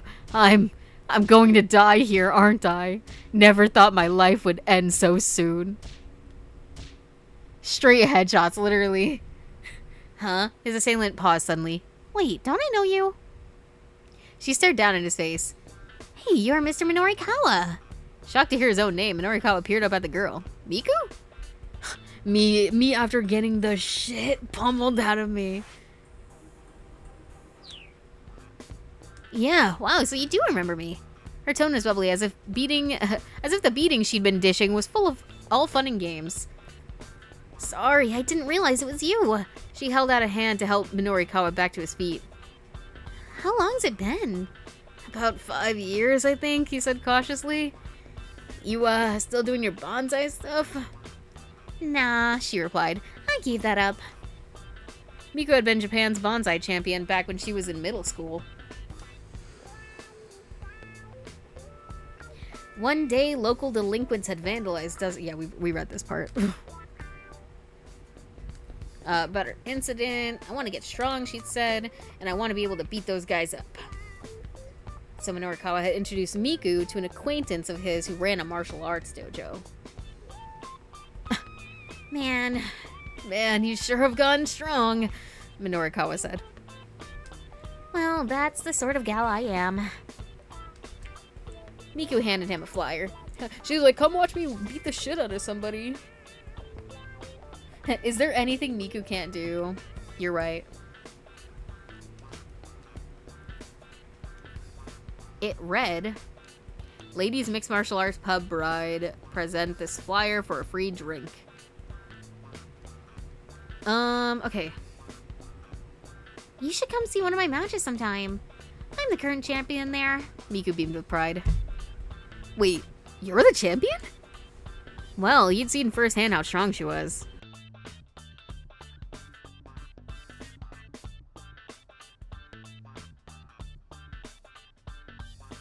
What are you up to now? She asked. Working? Yeah. Running around, trying to get interviews. Right now I'm heading to, what was it again? The Nokane building? That's it. Oh, I can take you there, she said. I can use the exercise. Now, if you'll beg my pardon. I get uppies. Girl, why he got, like, the Pokemon trainer, bag? Miku casually hefted Minorikawa up onto her back and broke into a jog. Before long, they arrived at the Nokane building. Minorikawa thanked Miku as she set him down on the sidewalk and the two parted ways. At long last, he arrived at the Nokane building where the event was being held. The wall by the elevator was plastered with posters about burning hammer. Get it or regret it.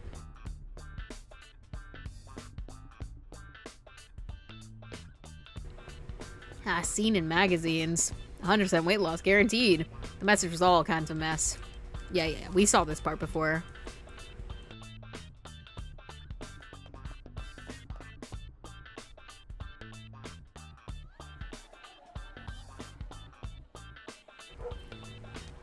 Rough.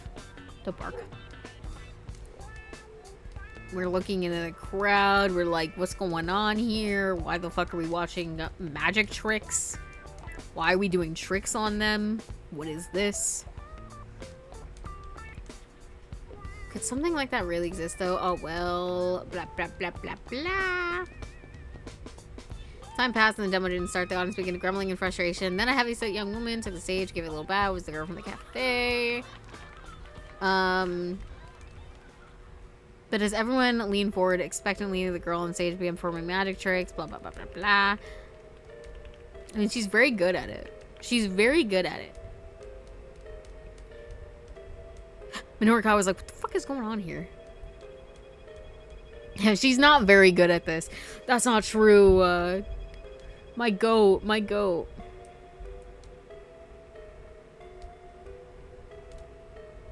Hey, you the one running this thing? Well, yes. When's the actual sales demo going to start? Ah, soon. Very soon, yep. Okay, yeah, this looks like it's gonna be the same shit. Can I skip this?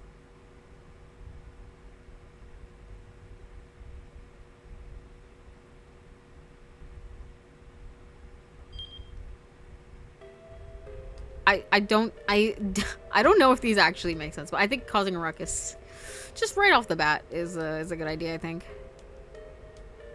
Just settle down, sir, please. Got 2 minutes. I don't know how to proceed. I don't know how to make this continue.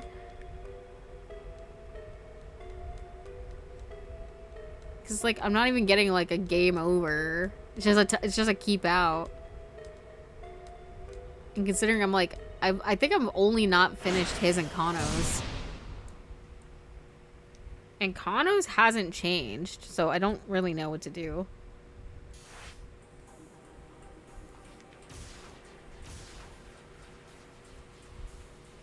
Bad end.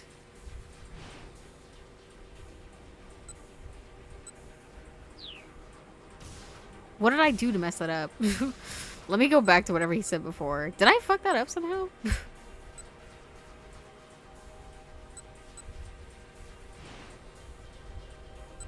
Or was it which part of what I did just fuck that up?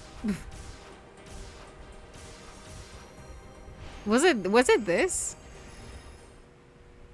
Cuz then maybe cuz she left, so if I don't do that then she won't leave. Right? I'm assuming. No, I didn't mean to do that. Fuck me. Sorry. Okay. Did that fix the situation now? Okay, it did. Okay, that was definitely the wrong thing. No, don't mess with anything up there anymore. We learned that lesson. I don't know if any, like, if this matters. Let me see the time chart. Because it says at 1340. And I'm like, what's at 1340, bro?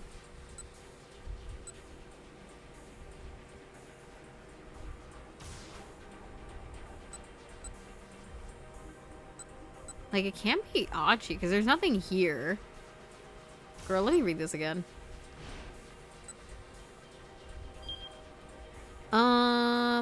Maybe letting the syndicate run free for the time being was what I call. Someone can do something at 1340 that throws a wrench into Kano's activities. It must be Minorikawa, but I don't know how to get him to go more because there's nothing here. I guess. But the only thing that's here is if I leave the costume on or off.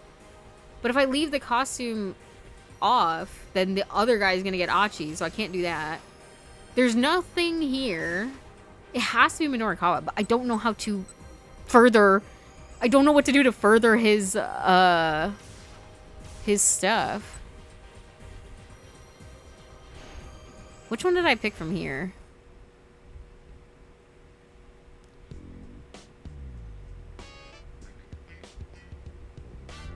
I don't remember where any of the jumps are. I don't know. Okay. Because it says at 340 somebody can do something. So it's like, this? Can I finally jump? Can I jump now? Maybe I can jump now. Because this is what we've been waiting for. We could not jump before. But maybe now that everything else is set in stone, maybe I can jump now. Because that's the one thing we were missing. Nope, I still can't jump. Okay. I can't, I don't, how do I fix this? Like, how do I jump? Maybe I need to say I'll go home. Hold on, maybe that, yeah, wait, I have an idea. Let me go to Minorikawa, okay, let me pick the I'm gonna go home option, because maybe she's passing him because he's leaving. I don't know. No, I didn't mean to, god damn it. That must be the reason. No. Please, okay. I'm gonna go home. I'm gonna straight up go home, bro. Okay. And then maybe now Maybe now I can jump. I mean, it's not highlighted in red, so I don't think we're going to. What about the final? We already did both of the final jumps for Achi. We did the cat and the Tanaka one. 335. So there's something at 335 I have to do, maybe? Oh no, this is 335. Because yeah, we did all of these jumps, if that's what you mean.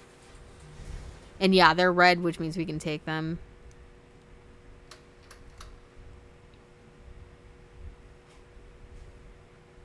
Oops. Because yeah, we did this one, hence why red. And then we did this one. I'm pretty like I'll click it again though, because I don't know, maybe I did something where I don't remember where this actually like took me. So I'm gonna jump. Yeah, this is 340. So I'm here now. Oh wait, maybe I've been looking at the wrong one, actually. I think maybe I've been looking at the wrong one. This is 340, not this. No, yeah, I was right. In terms of like there was nothing I could do. Cause this is the only jump I have. But I don't know how to trigger it. Let me click the other option, I guess, on the Noriko. I don't know.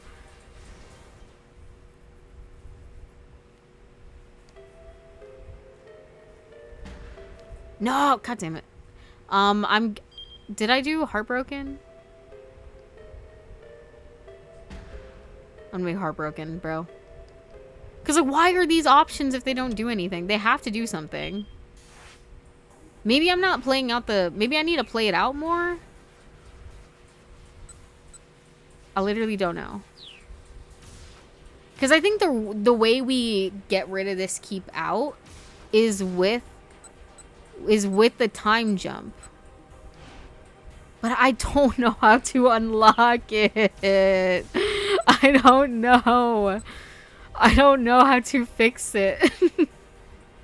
And I can't do anything. I can't do anything with fucking Kano because he dies in the interrogation room. You don't always see the outcome of the options in the story, like how you made in the story you made the option, like how Achi's route was blocked because Osawa told Tanaka to come cook for him. Yeah. It's just like, I'm so confused at what I'm supposed to do because it literally says 1340. I go down to 1340. The only person who's got like a decision that we can make is Tama. But if we take the suit off, it ruins Achi's thing. So I'm like, who? I can't do that.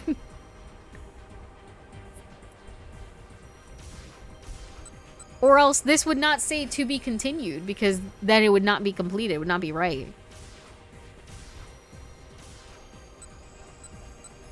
Maybe I need to do something. Okay, I have an idea. Okay. What is this option? Call from Shizuo.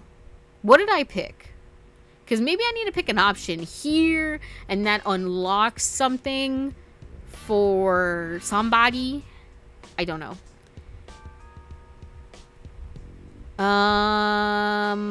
Which option did I have clicked? Okay, I had A clicked.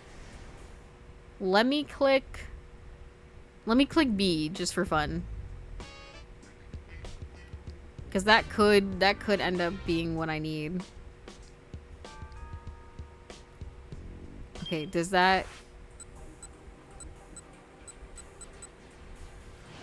Okay, that is B now. Does this do anything for me? Does this do anything for me? No, that's fine. I'm gonna keep that B just to see if that does anything, and then...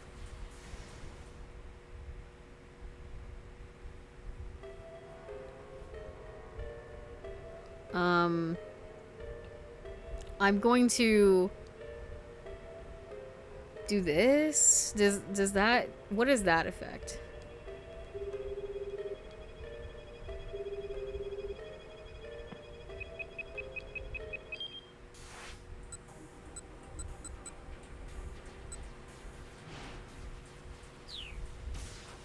Does that do anything for me?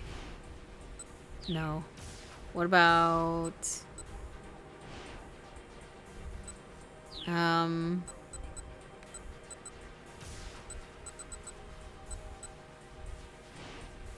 I have to, like, let it play out? Or what's up?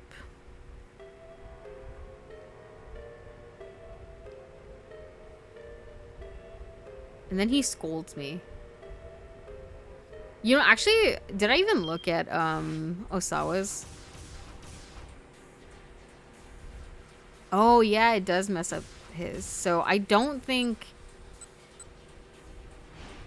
calling them was the right thing. I think calling Sasayama is the right thing to do. Because let me see if that gets it back. Dialed up Sasayama. Okay. Okay, and that brought back this stuff. So yeah, that is correct. So we know 100% this is correct. Maybe, like, I was hoping maybe this one would switch something.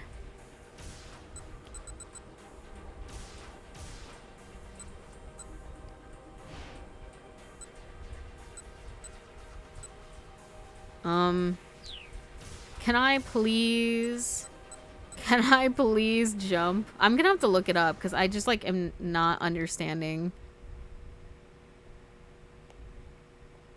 Can I please time skip? Please. Please. What am I doing wrong? Because, like, realistically speaking, right? If all of these, you know, besides, like, Kano and Minorikawa are, like, totally complete, like, I don't know what else to click. Because, like, I've done these jumps. Did I do this one? Did we jump here? Maybe we didn't jump here. Hold on. Hold on. I think maybe we missed one. Hold on. Let's see the thing. Was it in here? No, I clicked that one too. I'm gonna time skip here anyways. Just to feel something. Okay, because that just gets me here. Okay. That's not anything. Because we're already here. So that's not helping. Let me see where else. And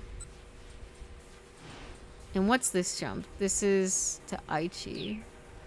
This is unfamiliar man. Is this him? Is this for Minorikawa? I'm sorry to keep you waiting. You're late. What the heck? What the heck have you been doing? A man I don't recognize. Okay, so we didn't do this one. Who is this guy? Or where does this take me? Okay, this does take me places. Jesus Christ!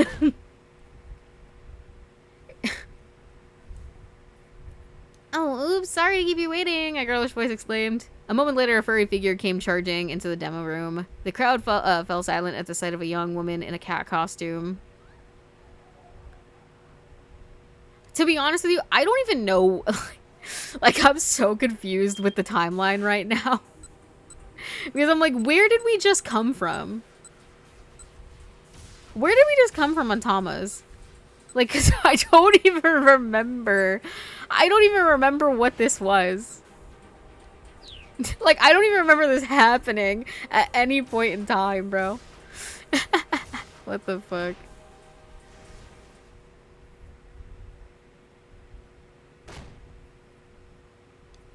Jeez.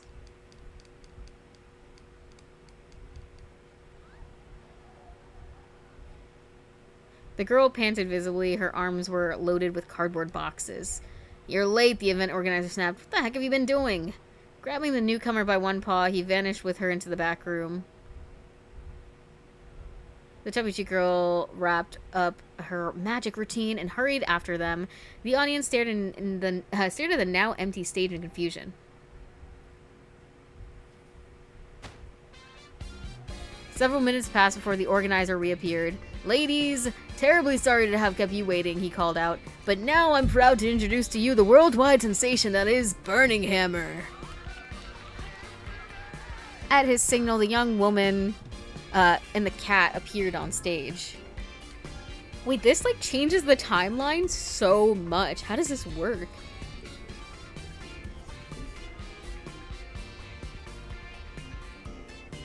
Allow us to explain just how this revolutionary new diet drink works its magic, the young woman exclaimed cheerily. The cat nodded and threw out her arms. For the first time in human history, you can drink a single bottle and lose a whole kilogram. Just drink and burn that excess weight away. And with that, the sales demo was underway, a good 25 minutes behind schedule. I mean, I guess it doesn't really if, you know, Tama, that means Tama still doesn't get out of her thing and then just goes to, I know I keep calling her Tama, but she's Maria, but like, that's Tama, bro. When she's in that cat costume, that's Tama. I don't know what to tell you. 5 minutes into the presentation, things begin to go awry. Oh no, I think it's still gonna happen. An angry clamor filled the room.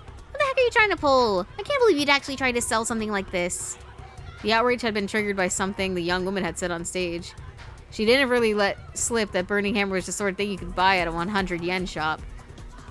The would-be customers were furious to learn that they were about to be played for suckers. Most of them immediately tried to storm out of the room.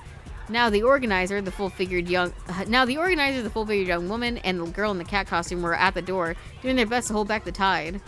Things had gotten pretty interesting, really. Minorikawa pulled out his digital camera and started firing off snapshots at the angry crowd. Some modern digital cameras come with a remarkable ability to automatically trigger the shutter when the subject smiles. The function also works if the camera is presented with a TV or a photo image of people smiling. There are even cases of cameras recognizing faces in the wood grain of ceilings. After all, if we can make out faces in the wood when we're gazing lazily up at the ceiling, we can't fault the camera for doing the same. He's like, this is tea, bro. Unfortunately, their frenzy was so intense that he was soon caught up with the flow and pushed out of the room. Fine, I guess I'll just need to do some interviews instead of getting pictures. Excuse me, asked one woman. Would you mind if I asked you some? Shut your mouth! Oh my gosh. Would you mind telling me a little bit, Don't you talk to me! Could I get a word on? Unbelievable, just unbelievable. I mean, he's kind of getting words. The women were so enraged that Minorikawa couldn't get any of them to give him the time of day.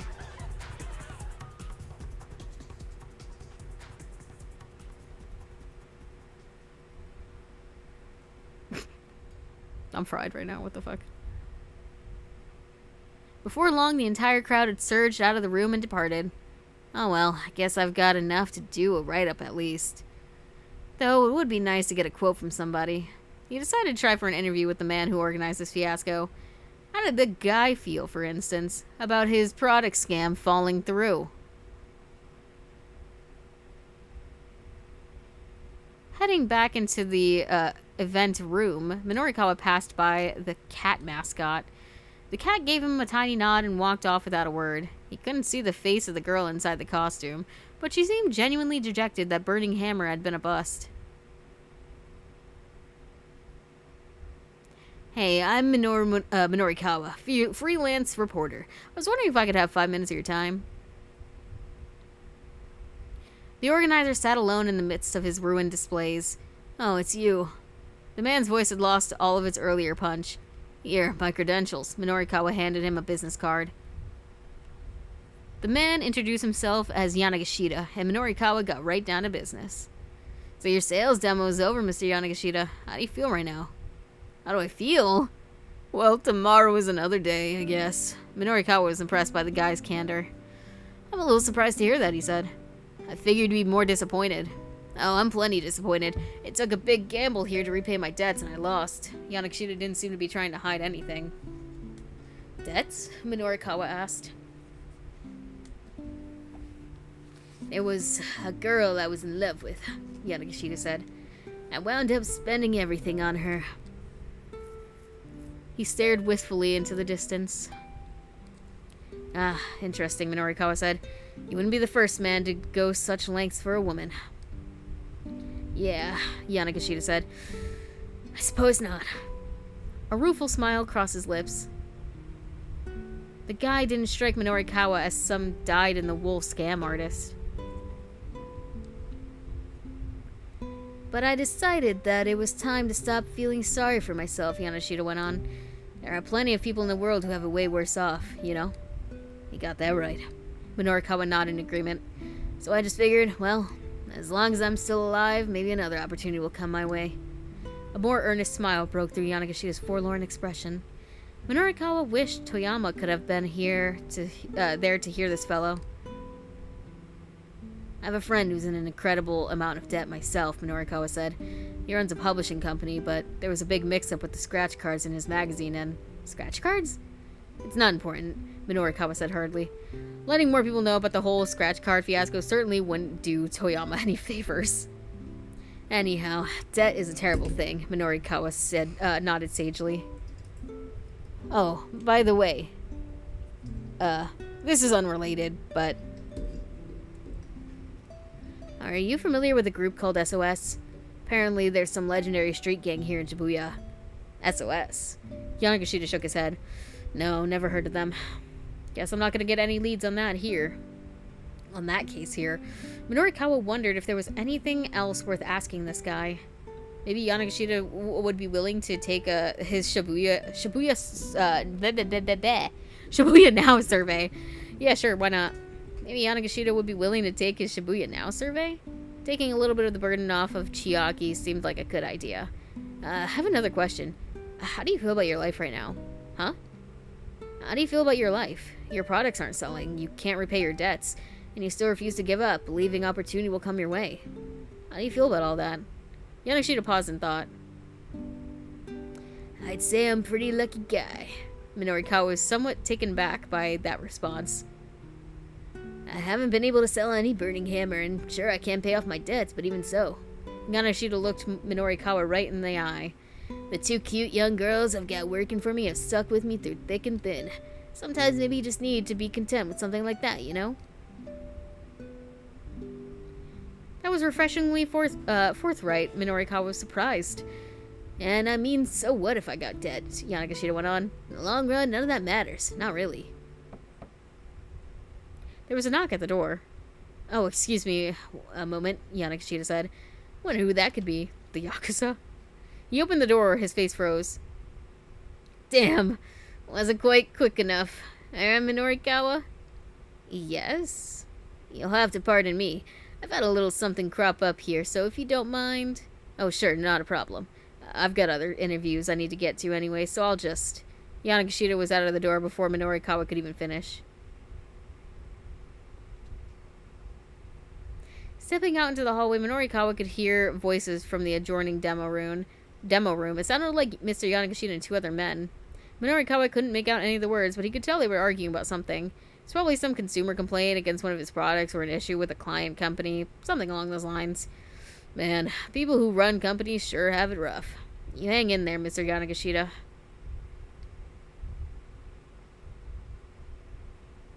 Oh, perfect timing. Oh, shit. Minorikawa stopped short as a familiar voice called out to him.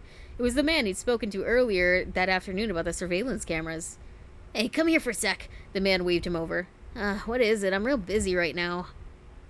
I've got a scoop for you. Saw it with my own eyes. And Minorikawa was like, scoop, you say? Minorikawa raised an eyebrow. I almost said waist. He raised an eyebrow? Give me the details. Okay, so a little while ago, I saw some foreign guy in handcuffs arguing with someone who looked like a detective. A foreigner in handcuffs? Had there been some kind of international sting or something? Whatever the case, it wasn't such a rare thing to see. Where was this? Just over there. Behind the police station.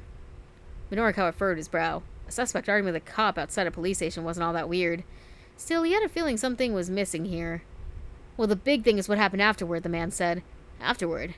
The man leaned in conspiratorially. Conspiratorially? Fuck me. The detective undid the guy's handcuffs and let him run off. Whoa, what? I'm telling you, man. It had to have been something like a bribe or something. A bribe? That seemed unlikely. I swear that's what it had to be. There's some wheel greasing going on. You're not making this all up, are you? Minorikawa asked. He regarded the man coldly, but the guy still seemed quite legitimately worked up. It's all true. Please, you have to report this to the police right away. Why do I have to? Minorikawa asked. You have the if you have the tip for the police, go give it yourself. He didn't quite manage to stop himself from saying that out loud. No, I can't. I'm no good when it comes to police. Besides, they're never gonna believe someone like me. Okay, so maybe he had a point there. But you're some world-class reporter, right? The cops will totally take your word over that of a random nobody. Norikawa didn't have time to debate the point. It was easier to make the call. He phoned up the police to leave a tip.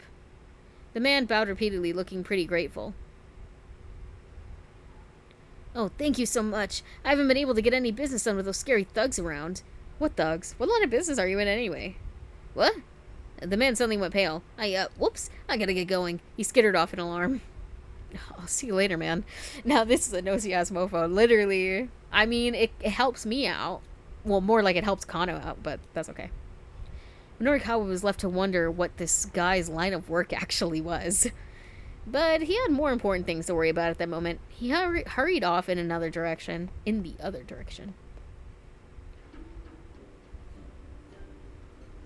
Before long, he arrived back at Cafe Le Trek. The clock on the wall showed that it was close to 2 o'clock. He had to somehow fill 6 more pages before the loan company came to Heaven Publishing to collect. He booted up his laptop. What's with this coffee shop? Said a low, stern voice. We've got no good magazines here. Norikawa looked up. An older man was complaining to one of the waitresses. It was the same guy who'd been yelling at his daughter earlier. Evidently, he'd been here at this cafe the whole time. Haven't you got any magazines for me to read? The man's face was a mask of irritation. Minorikawa glanced at the magazines in the rack. They were mostly geared towards a younger reader. The waitress sifted through the stacks and pulled something from the back. Perhaps this would be to your liking, sir? She said. She held on an issue of 4-star general gossip. Don't be ridiculous, the man spat dismissively. This is vulgar, low-grade filth. I wouldn't even use the paper it's printed out for compost. That was a harsh way to put it, but Norikawa couldn't fault him for speaking the truth. The man continued grumbling as he went back to his seat.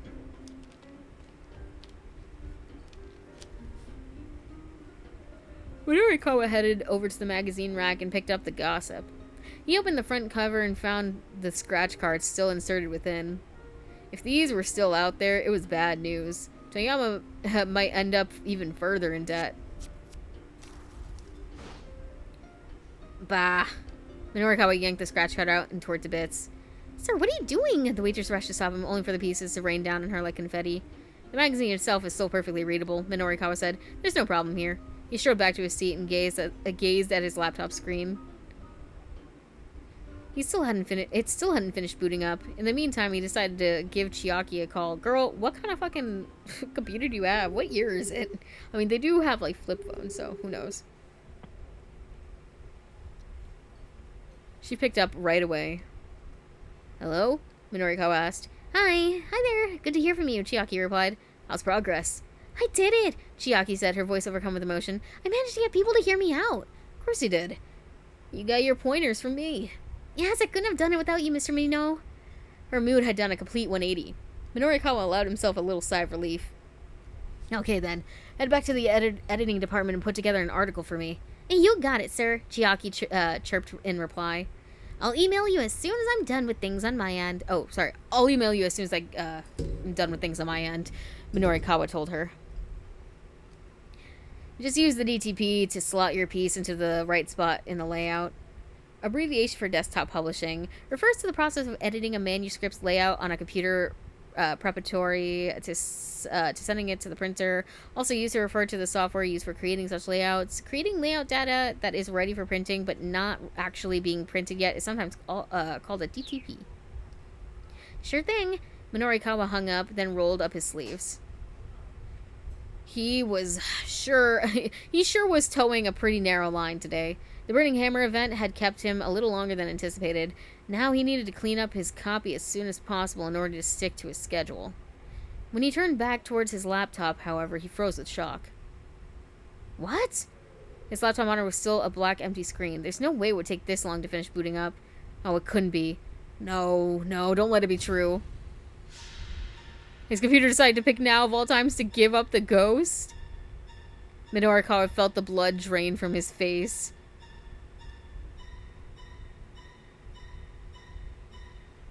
Oh, damn, dude. To be continued.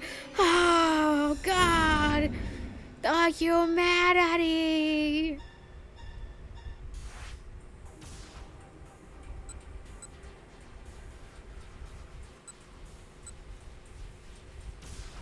Okay, we didn't do these jumps, though, so hold on.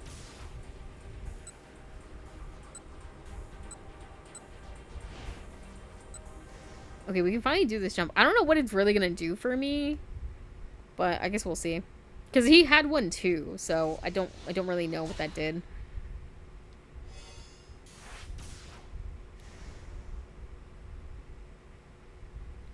Oh, who is she?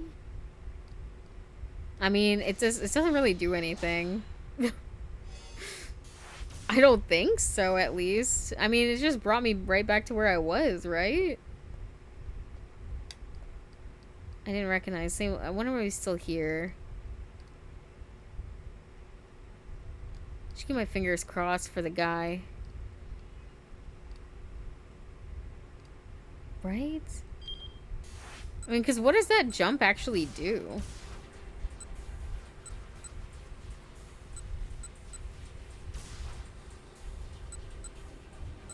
And this hasn't gone back, so... Finally some movement. Well, actually, maybe it will change because we made that tip, right? So maybe he won't be there? I say, you know, like a liar. Ow, dude. No, he's still there, bro. Is this still gonna lead to the bad end?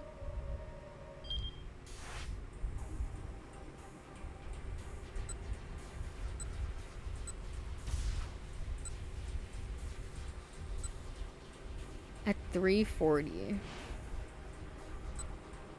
Oh, by the way, oh no, sorry, I didn't mean to click that.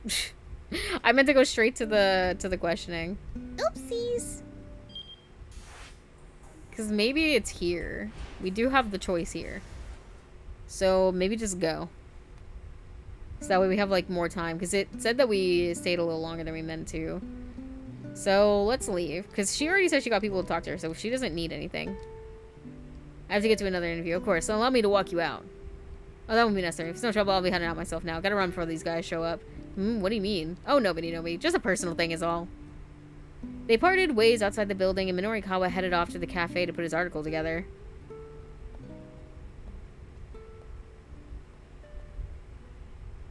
Oh, perfect timing. Minorikawa stopped short. It's the freakazoid.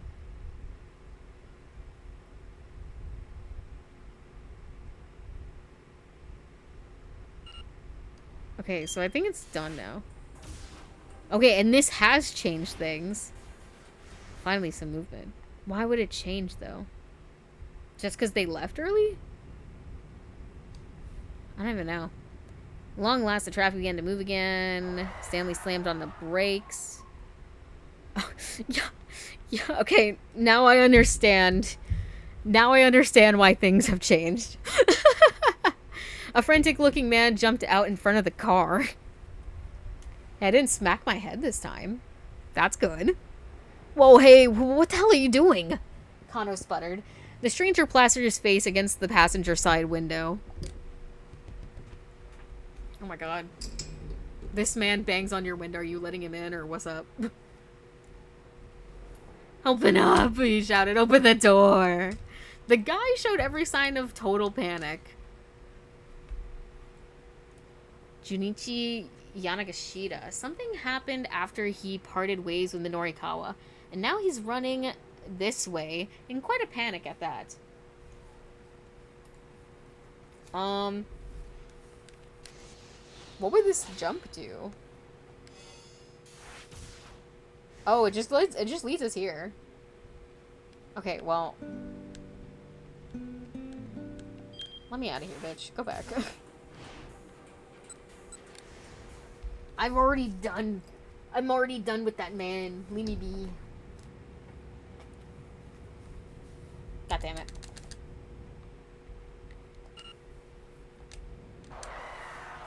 It's okay. Run it back, bro. Run it back. Help me! Let me in! Yeah. The guy showed every sign of total panic. Don't do it, Stanley warned. He's like, hey, chill out now. Kano hesitated. It wasn't like they could just drive off with his fellow clinging to the car.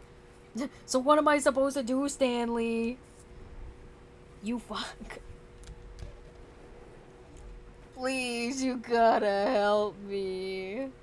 How am I supposed to help you? You're freaking me out, buddy. The man slipped his fingers through the gap in the window, trying to force it open further. I mean, listen, Stanley, buddy, you're either gonna need to step on the gas right now, or, like, let me open the door. Like, one of these things has to happen, I fear. Oh my gosh. Okay, there we go. Help me. Whoa, hold on. What is your deal? Like, hello? Help me. Sir, just tell me what's... Help me. Stanley, I really don't think we're gonna have any other choice. I need you. I need you to kill this guy. No, I'm kidding. Don't do that. Don't kill this guy. That was a joke. Look up ahead. Stanley exclaimed suddenly. What?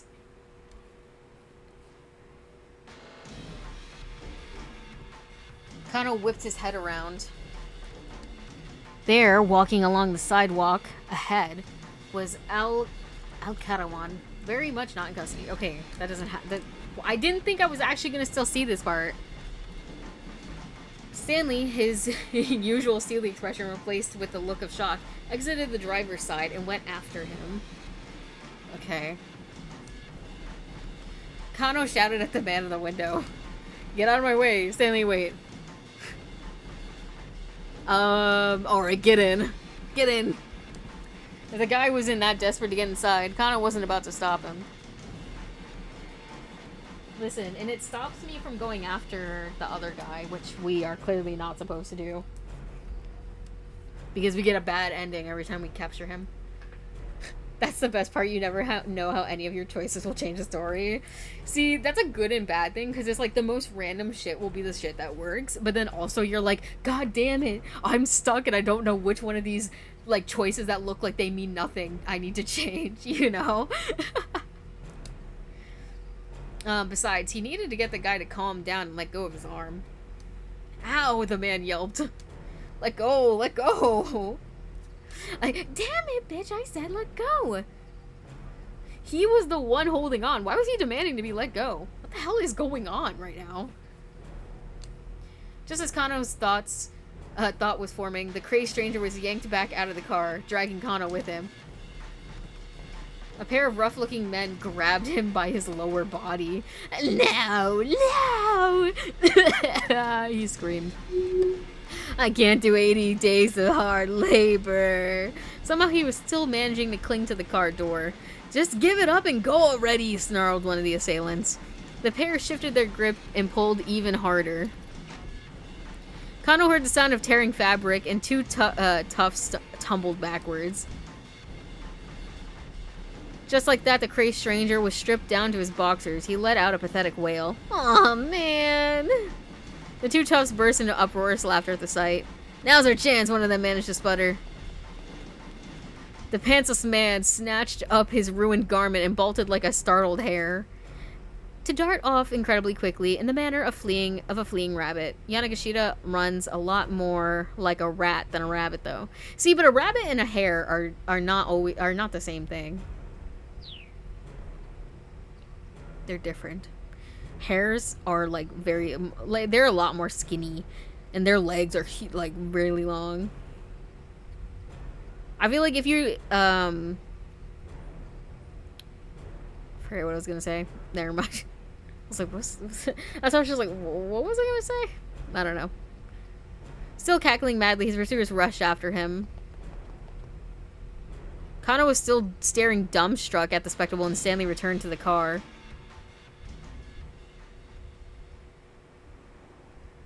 No, look, I lost track of him.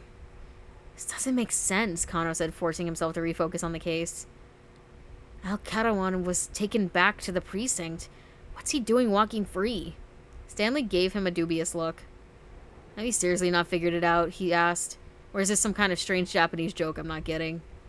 What are you talking about? Kano replied. Do you know something I don't? Evidently I do. Your detective Tateno let him go on purpose. That's the only explanation. Enraged at the suggestion, Kano took a swing at him, but Stanley coolly caught his fist. It's not me you should be punching, the American warned. It's Tateno. No, not my goat. It couldn't be. Abashed, Kano radioed up Kuze on the wireless. Sir, did Detective Tateno bring Tariq Al-Karin, oh, sorry, I don't know why I said that. Al-Karawan to the precinct?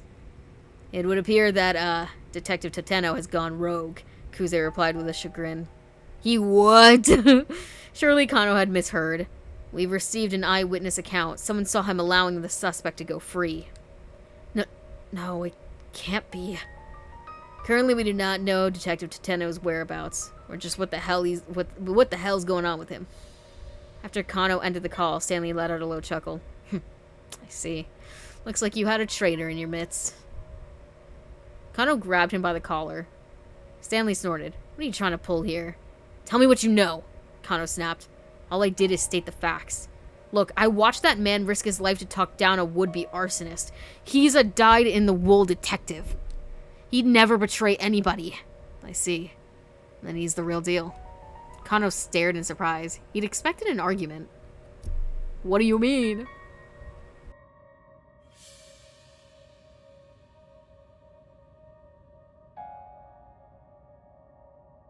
Good, he said. I'm glad we're on the same page. Tateno risked his life in order to get people to trust him. He's a dyed-in-the-wool spy, is what he is. Kano didn't have the words. His clenched fist trembling once more, he fumbled for his cell phone again.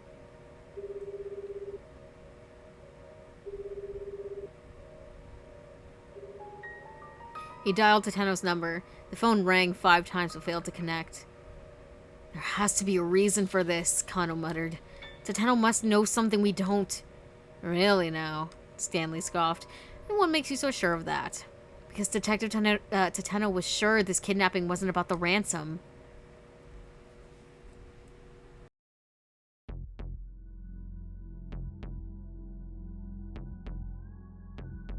Kano's mind drifted back to 9 o'clock that morning. Ahead of their stakeout at the Scramble, he was walking with Tateno through the halls of the Shibuya precinct. We're going to do a bang-up job out there, Detective Tateno, he chirped. He was maybe a bit too excited about getting to take part in such a major case.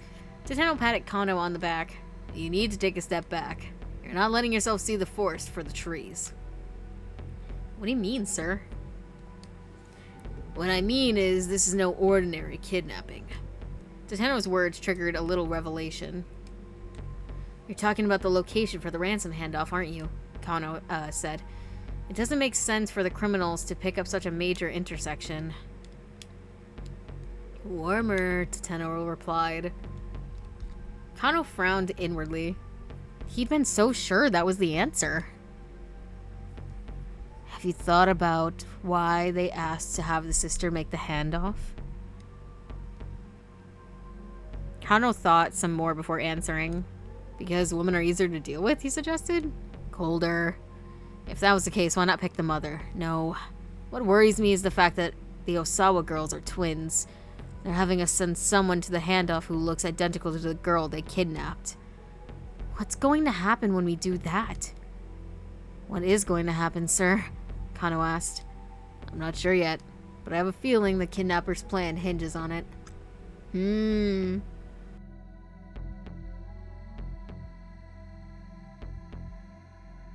The two exited through the precinct's main entrance.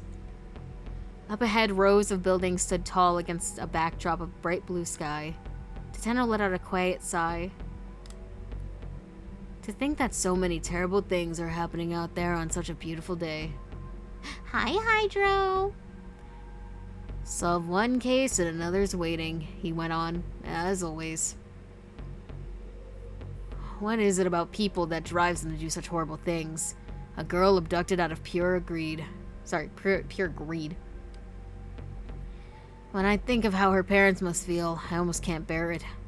They made their way towards the scramble. Toteno continued talking in a quiet voice. My father was a raging alcoholic. The house was always a complete mess. He was loud, violent, never had any money, always reeked of booze. My mother, she would cry and cry. I was afraid to come home.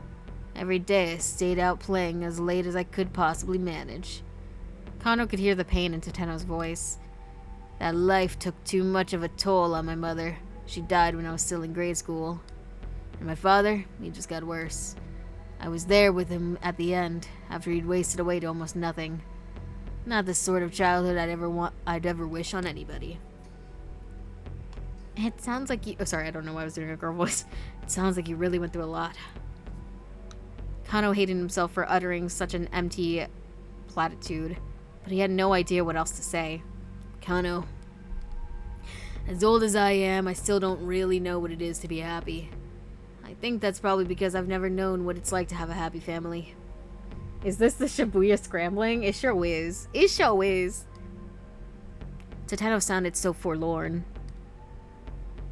The only happiness I know how to protect is other people's happiness. Kano heard in those words the soul of a true detective.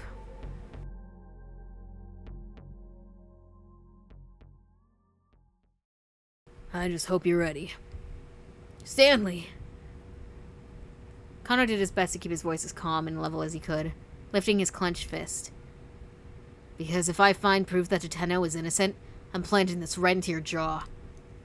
Stanley just cracked a wry smile. Dude, are they flirting right now? What the fuck? The traffic had finally diminished, and they rapidly drew closer to their destination. Bro, the amount of toxic yaoi in this game is crazy. Trust on that. The traffic had finally diminished, and they rapidly drew closer to their destination. The syndicate's hangout was in Tomigaya, the southwest of Yoyogi Park.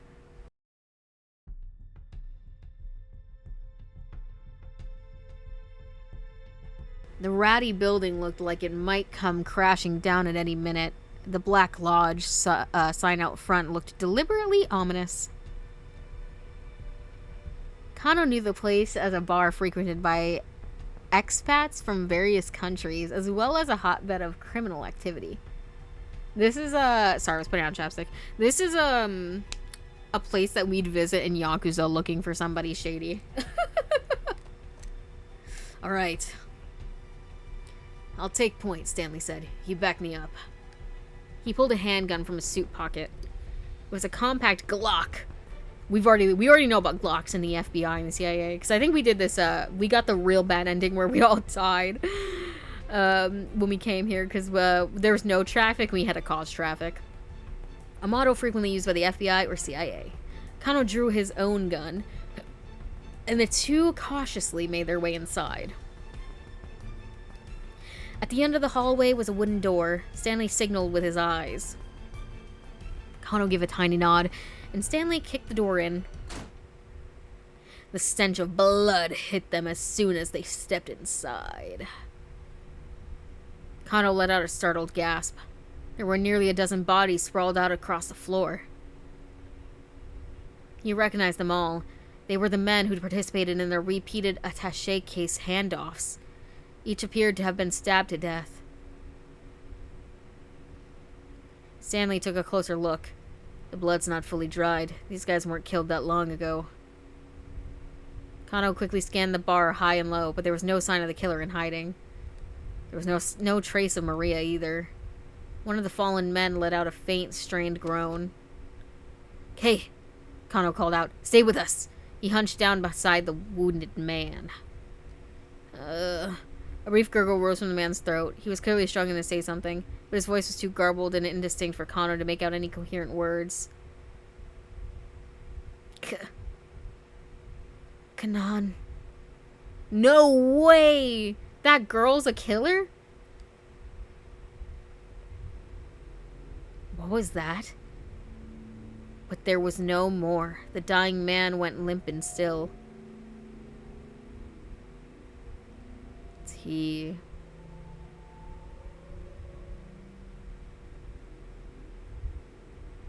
To be continued. Oh my gosh.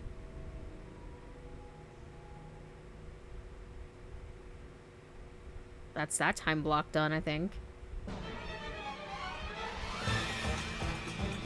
Oh, also we had a reveal, Hydro, about who Tama really is. You'll never guess. And by that I mean you could probably guess.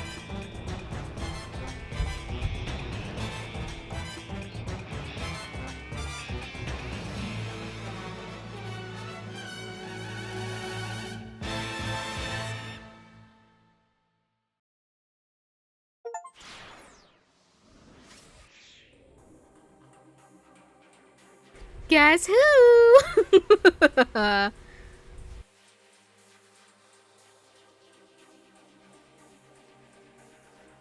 I just know the actress was like, thank God I don't have to wear this fucking cat costume.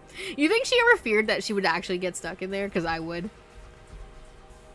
It's Maria! AKA the girl who was supposedly kidnapped, but is very much not kidnapped right now. I think I'm not gonna dive too deep into this. I think we'll go into one person's storyline. Technically, they didn't even need her to be in it. No one can see her face. True. That is true. I didn't think about it. They would have to find someone equally her height and stature, though. But that's like plenty of people, I'm assuming. So who do y'all want to see? Who's the one person you want to see from today before I end stream?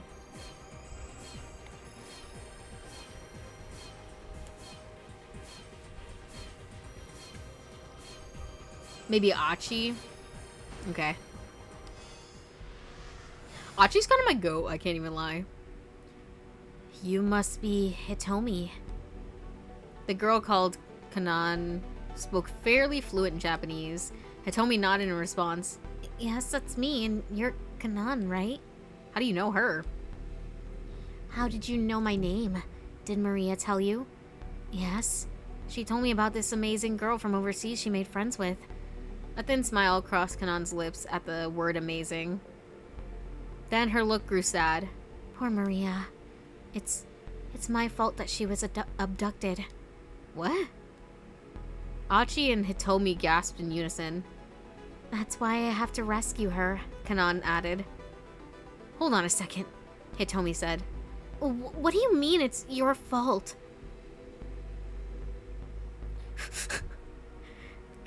Sorry, she's just serving face right now.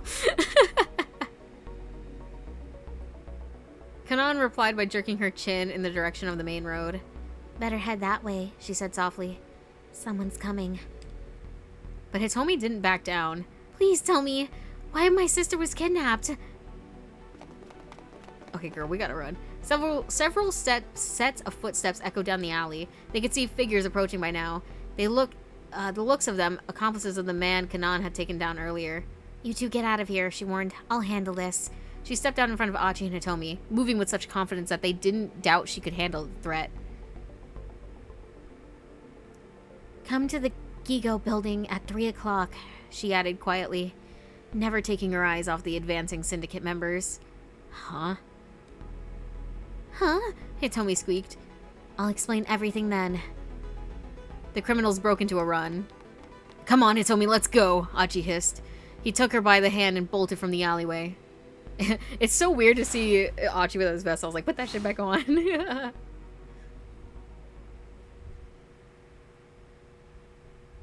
Dude, it's Maria's assassin girlfriend. Epic.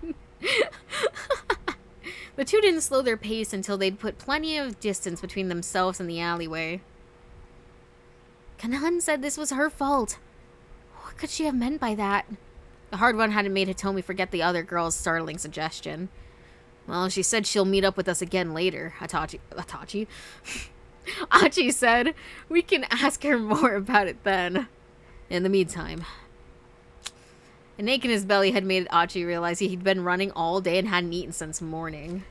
People on a diet need to be careful about skipping meals. Going too long without proper nourishment can cause the body to store up its reserves, leading to weight gain instead of loss. Proper eating habits and proper exercise are key. Maybe it's not the best timing, but do you think you'd want to get some food? I'll be okay. Hitomi's face was racked with emotion. Bro, it wasn't a question. We're getting food. I'm hungry. It's only natural, Achi thought. Not only was she afraid of her sister's life, but there were all these people out to kill her too. And with this Kanan girl suddenly showing up, the situation was more confusing than ever. Still, they might as well address the few problems they could control. There was a fast food joint nearby. Let's go in there, Achi said. You might not be hungry, but you still should make sure you're hydrated. Tomi shook her head, but her wan face practically radiated exhaustion. Come on, we should rest up a little. But there's no rush. If we're going to meet up with Kanan later, it's probably best if we don't just wander aimlessly until then. Never know who we might run into. I guess you're right. The two went into the fast food restaurant together. Bro, I think I would kill a man for, like, some fucking Mickey D's right now. Like, I literally just want some fries and nuggets, bro. From anywhere. Like, I just want a fast food fry and nugget right now. That would hit so hard.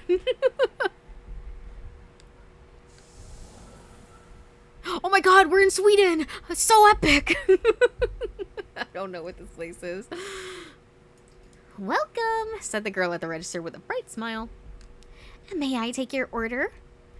I'll have the spaghetti with the meat sauce. I'm sorry, I was not expecting this kind of fast food. When is spaghetti fast food? How about you, Hitomi? Spaghetti with sauce made from tomatoes and ground meat. Also known as spaghetti bolognese. Bolognese. No, I'm kidding. I think it's like bolognese, right? Is that how you say that? If you wanted to sound more Italian, like Napoleon spaghetti flavored with ketchup. Ew. It is a perennial favorite of Japanese children. Frozen packages at the supermarket for around 200 yen a pop make for a simple and decently tasty microwavable meal that's also easy on the wallet. Bolognese. A Sweden mention. Oh my god. Oh my god, it's IKEA. It's IKEA. I'll just have an iced tea. Girl, have some fucking water. Hey, now, you should probably eat at least a little something. Okay, then I'll have a strawberry parfait. She's pissing me off, bro. That is not food. That's ice cream. A dessert of strawberries topped with ice cream and whipped cream. Hitomi has been so worried about her sister that she hasn't eaten anything since last night. But being Achi has calmed her nerves a little, and her appetite has returned. Perhaps her reflexive order of a strawberry parfait is a sign that she's not only hungry, but also still a little girl with a sweet tooth at heart. She sounded a little embarrassed to be ordering a dessert. So yeah, said Achi. 1 spaghetti and meat sauce and a strawberry parfait, please. Coming right up. The cashier promptly assembled their meal and set it out on a tray. We've got a special contest going on right now. Please check it out if you're interested. The girl handed Achi a flyer. It read, Iron Stomach Eating Contest. Eat 1,000 scoops of ice cream and win 10 million yen. What the heck? Achi stared at the flyer as he took a seat at an open table. 1,000 scoops? That's impossible. Anyway, let's hurry up and eat. As Achi stuffed his face with spaghetti, he thought back to their encounter with Kanan. The girl had helped them out, sure, but could they really trust her completely? I don't know. I guess we'll find out. It might be dangerous to meet up with her again. Still, Hitomi needed to know more about what had happened to Maria, and Kanan was obviously knew something about that. It looked like they need to take that risk. My sister really is amazing. Huh? Bro, is this gonna be my thumbnail picture? Just Achi eating some fucking spaghetti. I'm not gonna lie, I would eat some spaghetti right now. I mean, I might even, damn bro, I'm kinda hungry. I think I'm just hungry. I haven't eaten today. Hitomi's quiet words drew Achi from his ruminations, and he paused with a forkful of spaghetti halfway to his mouth. My sister met Kanan while she was on a trip to the Middle East with my father. Dang it, you didn't go? But I'm not gonna lie, I will fuck up some spaghetti. And that spaghetti in particular looks kind of like mad good. I can't even lie. Hitomi nibbled at her parfait, looking lonesome. Cool, but how does this in particular make your sister amazing? It's typical of her is all. She's so dynamic and gung-ho about things. Hitomi explained, her gaze turned inward. It was just my father and sister who took that trip to the Middle East. I didn't go with them. I guess my mental image of that part of the world is mostly that it's really dangerous. Damn, so she's just racist and shit. To me, going there seems like a huge risk, but Maria didn't see it that way. Your sister sounds like a bit of a loose cannon. Treat yourself after stream. Maybe, we'll see. I don't know if I'll have, like, ramen or maybe actually just, like, honestly, I could really just fuck up some, like, buttered noodles. Y'all get that way? I don't know if we have, like, any noodles. We have so much spaghetti. But, like, cooking spaghetti is a pain in the ass. You know what I mean? You can't meet new people and have new experiences. That's the part I always get hung up on. And the risk. I'd never be able to make a friend like Kanan. Achi's mind wandered as he listened to Hitomi talk. She and her sister might be twins, but each of them were still unique. So what kind of person was Hitomi's sister? You wanted to sit there and listen to her voice, you know? They're unique, I guess. I guess that's what I'll pick for now. Okay, I'm gonna stop you right there, he said. He held a hand to cut her off. Huh? Hitomi's eyes went wide. Why are you comparing yourself to your sister? I mean, I don't know what it's like to be a twin, but can't you just be yourself? Professor Palmer said the same thing. Well, Professor Palmer, I guess, is base as hell.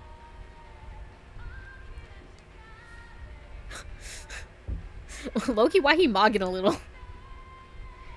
I don't think I could eat straight noodles. I need some kind of sauce. Not like straight noodle, bro. You put some butter on it and a little salt.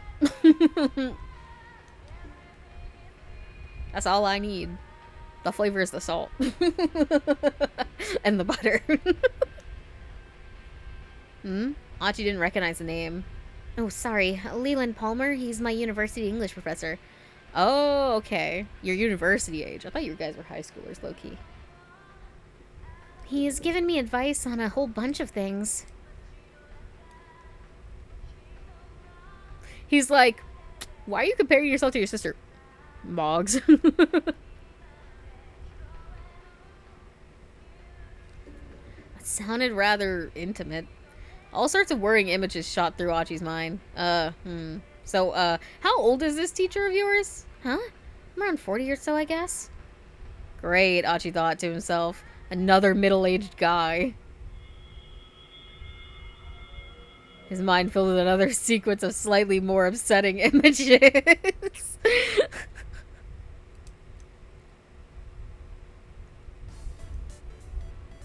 Oh, hey, ain't that Hitomi Osawa? Oh, wow, you're right, it totally is. The college-age couple sitting behind them were talking in hushed, excited tones. And meanwhile, this bitch is covered in sauce. Man, she really is a cutie, the young man observed. He made no attempt to hide the face he was looking Hitomi over.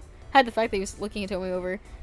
Hey, hold on, Masa, said the girl. What gives? A first-year student at Midoriyama Academy who works part-time as a delivery driver for Dogen Hut, a noodle shop on Dogenzaka.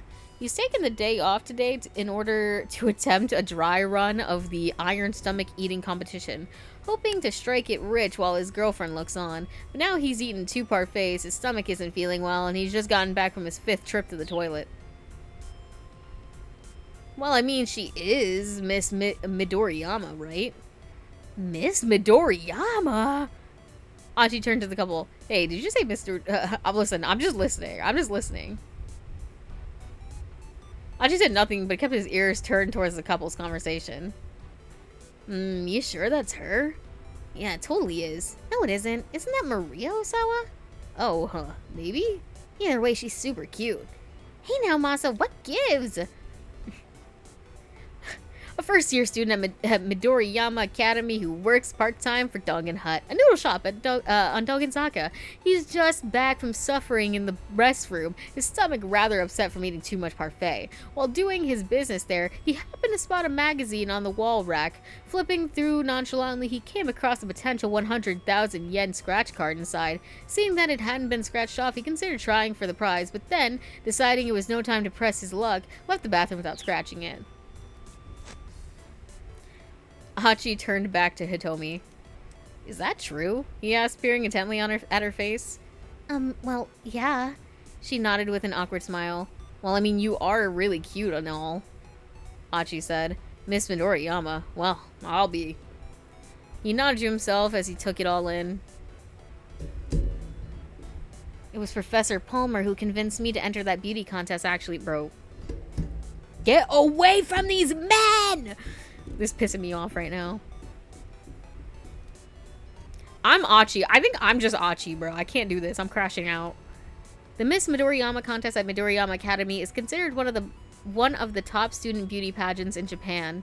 Pin-up shots of both Hitomi and Maria have already graced the pages of several magazines. Talent agencies have also made attempts to scout them, but both girls declined, claiming that they entered the contest just for the memories and that they have no interest in show business. Huh. Achi smiled, twisted a little. He's like, oh, that's really weird that he would say that. He said if I really wanted to change myself, I should try entering. The door. This is frying me so fucking bad. Achi maintained his outward composure. I don't know if he did, bro. Wipe your mouth. But inside his heart was racing. Tanaka and Palmer. Which of them held Hitomi's true affections? Or was she possibly leading on two middle-aged men at the same time? The more he thought about it, the worse his delusions became. What actually happened, though? Is my sister and I both won the prize. Hitomi's words snapped him out of his funk. She sounded disappointed. Huh? They gave out a double prize? Turns out my sister had entered the competition, too. She smiled her self-deprecating smile. Guess twins really do think alike, huh? Hey, double schmubble, you still won the prize, right? That's pretty impressive. Nah, they just picked me as an afterthought to my sister because twins sharing the prize made for a good headline. She looked away sadly. Like, did they tell you that? Did they say they picked you as an afterthought? They didn't have to. It was obvious that my sister really won. You can't know that. Maybe she was the afterthought. Come on, you need to believe in yourself. Bro, I hate people who are constantly self-deprecating because I'm like, all right, can we just shut up and talk about something else? Because, clearly I can't convince you, brother. What do you want from me? But I'm such a terrible person. Girl, what the fuck are you talking about? Suddenly her eyes welled up with tears. I hate myself so much. I could never forgive myself for what I did. Hey, whoa. Achi watched her with trepidation. She looked like she would start bawling at any moment. Sorry, what's the matter? I don't think I read that. What's the matter? The night my sister was kidnapped, I was supposed to go to a college party with her. But then all of a sudden she told me not to go. I kept asking her why not, but she just said she kept insisting I couldn't. Hitomi's face was bleak with regret. How is... Bro. I get, survivor's guilt, having guilt, but I'm like... How do I convince somebody that, that line of thinking is so fucking stupid? She told you not to come. It's not your fault that something happened. We both got mad and I wound up blowing up at her.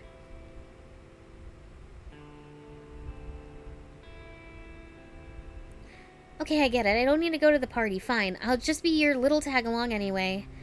Just like in that beauty contest, you couldn't just let me enter that by myself, could you? You always have to be the center of attention. Maria scowled. Fine. The party starts at 7 o'clock. Try not to forget, okay?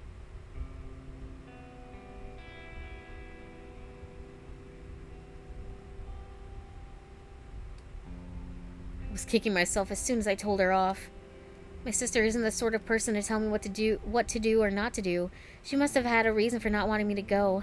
I was planning on apologizing to her after the party, but then she was abducted, right? Achi polished off the last of his spaghetti. He set down his fork. No, there's still spaghetti in that plate. Try again. Then wiped his mouth. Hitomi, I get why you're trying so hard to save your sister, he said. And maybe I'm not as tough as that Kanon girl, but I'll stick with you to the end if you let me. He tried his best to convey an optimism he didn't really feel. And once we found her and she's safe and sound, you can tell her you're sorry about what you said.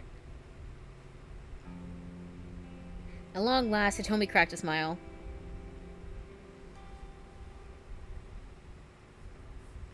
Why he always have a eyebrow up? Because he's always fucking pondering and shit. Dude, we're at the Sega store! Yeah, oh my god! Let's go to the UFO catchers and spend 500 million yen. God damn it. You heard my controller disconnect. It's game. I'd have to restart the game, but I'm not doing that again. A short while later, the two arrived outside the Gigo building. They were a little early for their 3 o'clock meetup with Kanan. They had decided that searching at random for the blue minivan was too risky, and it could easily draw the attention of the man with the cane or the foreign kidnappers. Oh my goodness. Getting information from Kanan seemed like the best next move. Oh, hey, Achi said as they waited. You got a little rip in your top. Hitomi glanced at her shoulder and saw the tear in the fabric. Well, you're right. When did that happen, I wonder? Must have snagged on something while we were running, I guess. We've got some time before Kanan gets here. Do you want to buy some new clothes? Huh? Are you sure that's a good idea? We'll stick out if we just stand around here waiting. Might as well head inside until it's time. Since many celebrities did their shopping at Gigo, there were back entrances for times when the place was crowded. Everyone who frequented the old shopping district knew about them, including Achi and Hitomi. In a pinch, one of those back entrances could be an escape route. With this in mind, the two headed inside. Yeah, and if you change your outfit, maybe they won't recognize you as much. Oh my god, guys. Shibuya Gigo was an entertainment complex featuring a video arcade and fashion shops. At the time of the story, Gigo includes not only a fashion mall, but the various amusements on different levels. The second floor features all ages fun with rides, games, and sticker machines, while the third floor sports the latest arcade games for the core gamer. There's also a food court that offers such things as crepes, and loaded takoyaki octopus dough balls.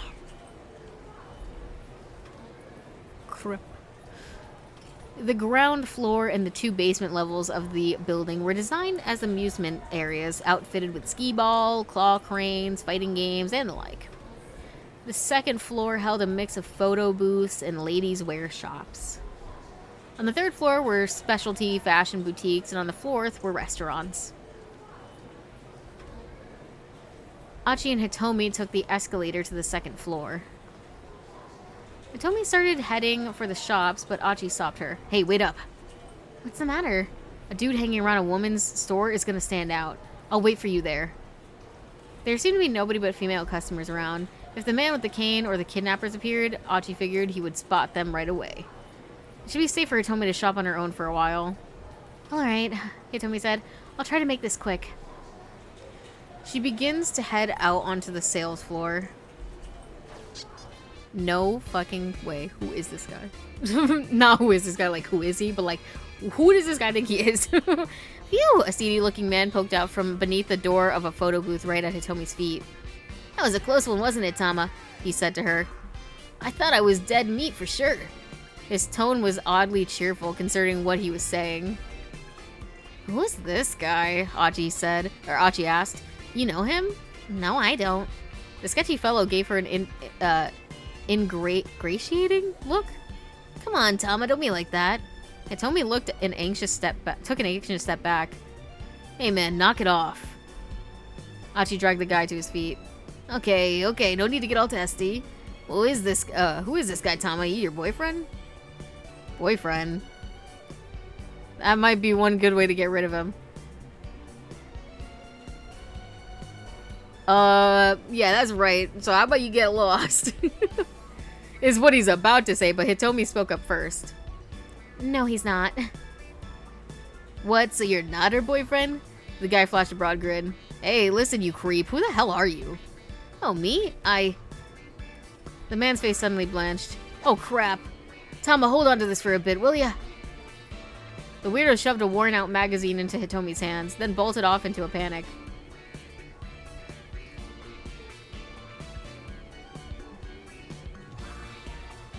Oh, the Yakuza right there.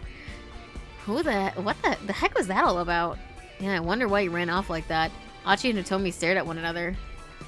Well, anyway, Achi said, there are a lot of nut jobs out there, so just be careful, yeah? Okay, if anything happens, I'll give you a shout. Hitomi flashed him an impish smile, then scampered off onto the sales floor. He's so damn down bad. I feel bad. As he watched her go, Achi muttered to himself, damn it. Why does she have to be so cute? Ah! Slams fist.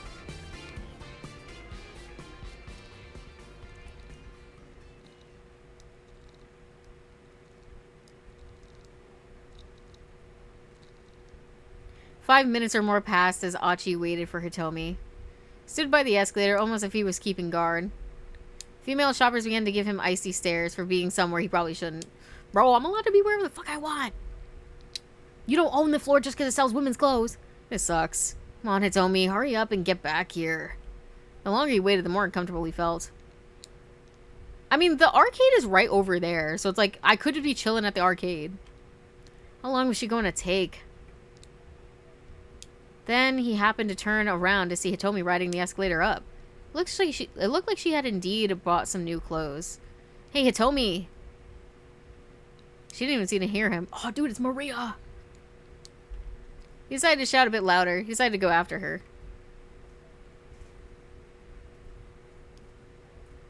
I mean, if I leave, then Maria's gonna be... Or, sorry. Then Hitomi's gonna be by herself. So, I'm gonna try shouting.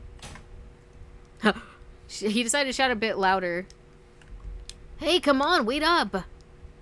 Hitomi stole a quick glance back at him. Where are you going, he called. It's not safe for us to get too separated. Yet, she continued her flight towards the upper floors. Did she not realize it was him or something?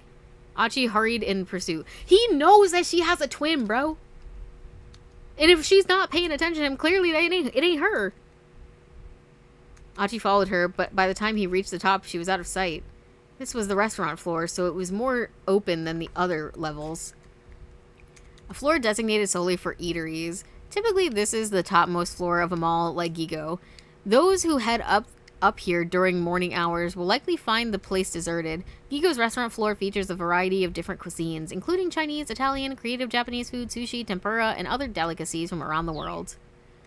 Yeah, but he thinks she's currently abducted. But, like, I don't know. Me personally, I would think it's weird. I'm like, why is Hitomi not answering me? And how could she have possibly been down there? And, like, where am I in relation to, like, the store that she was just in? You know what I mean? Like, would I not have seen her leave? I would think it's weird. I'd be like, wait a minute. Maybe that ain't Hitomi. That's just me, though. Maybe I have more common sense than he does. He hurriedly began to look around. As he wandered, he bumped into a man talking on his cell phone. Ah, sorry, my bad. Achi held up a hand in an apology, but the man was too engrossed in his conversation to notice. No, you're not getting it. The lock was undone too. The man startled Achi by suddenly shouting into his phone. You need to consider the risk of it getting out. Whatever this guy was talking about, he sure was angry with whoever was on the other end. It's Tanaka. Look, I'll figure out what to do about the minivan. You just handle things on your end. Minivan? Achi's interest was piqued, but he needed to find Hitomi before he let anything distract him. You should know by now that Achi has no common sense. I know. It's the one thing that frustrates me the most. As he scoured the 4th floor, he came across a Chinese buffet and noticed the large windows in the outer walls. You could see a lot of Shibuya through those windows.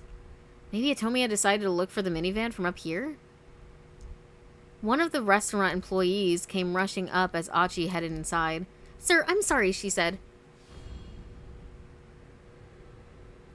Sir, you'll have to forgive the inconvenience. We're not open to the, public. Not right now. Not at the moment, I mean. The employee's voice was oddly subdued for some reason. What the fuck is this? Masai Taki? A part-time staffer at the restaurant of our boss shooter out pretty bad for showing up to work with her nails manicured black. She was ordered to go to the restroom and scrub them clean, but no amounts of nail polish remover was able to do the trick. And she's been dealing with her boss's wrath all day long. Listen, he should have just let you keep them black because it's better than whatever the fuck this. Hello? Hello? What is this video supposed to be? Girl, just peel it off. Like, what do you mean? Just pick it off like anybody else. Why not? Well, you see, one of our other customers ate all of our food. They ate all of it? No way. Looking around, Achi saw a chubby woman camped out at a table by one of the windows.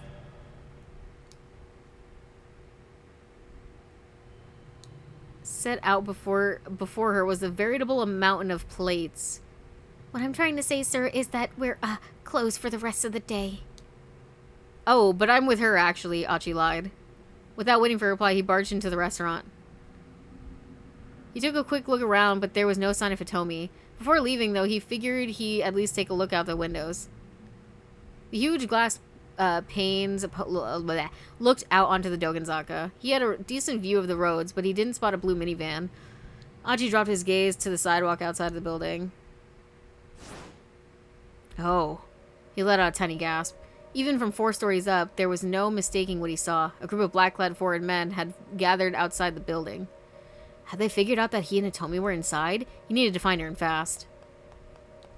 He raced out of the restaurant, alert for trouble. Finally. Oh my god. See, if I was them, I'd just be built different, bro.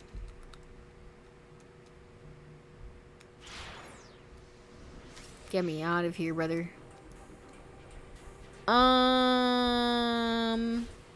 Return to title screen. Yes. That is where we're leaving our Shibuya Scramble for today. It is a lot going on right now. We've got some major reveals happening. We got some major dumbassery, but like, you know, what's new? What's new? Oh wait, Luna, wait for me. What's that? If your employee's nails did that, would you let her keep it on? I mean, listen, it only looks like they were doing that before. Guy the raid. Oh, Pidgey's live. Pidgey's live. Of course I'll raid my boy. My boy Pidgey. Hold on. Bro. Man, everybody's live today. I'm like, where am I? I had to actually scroll down a bit. Alright. Let's do a raid to my boy Pibbins. Let me switch us over here and give us music. Thank you guys so much for watching today's stream. We are silly and goofy, and you know, we solve mysteries, and we're definitely solving them now. We're making loads of progress, and I'm excited for that. So yeah, I don't really know what else to say besides stick around for the next stream tomorrow, which I think me and Bot are still doing Terraria tomorrow, so expect Terraria, and if for some reason he can't, then we'll play Overwatch, I think. So yeah, thank you guys so much for watching. Stick around and give some love to my friend Pibbies, and I'll see you guys later. Bye. Bye.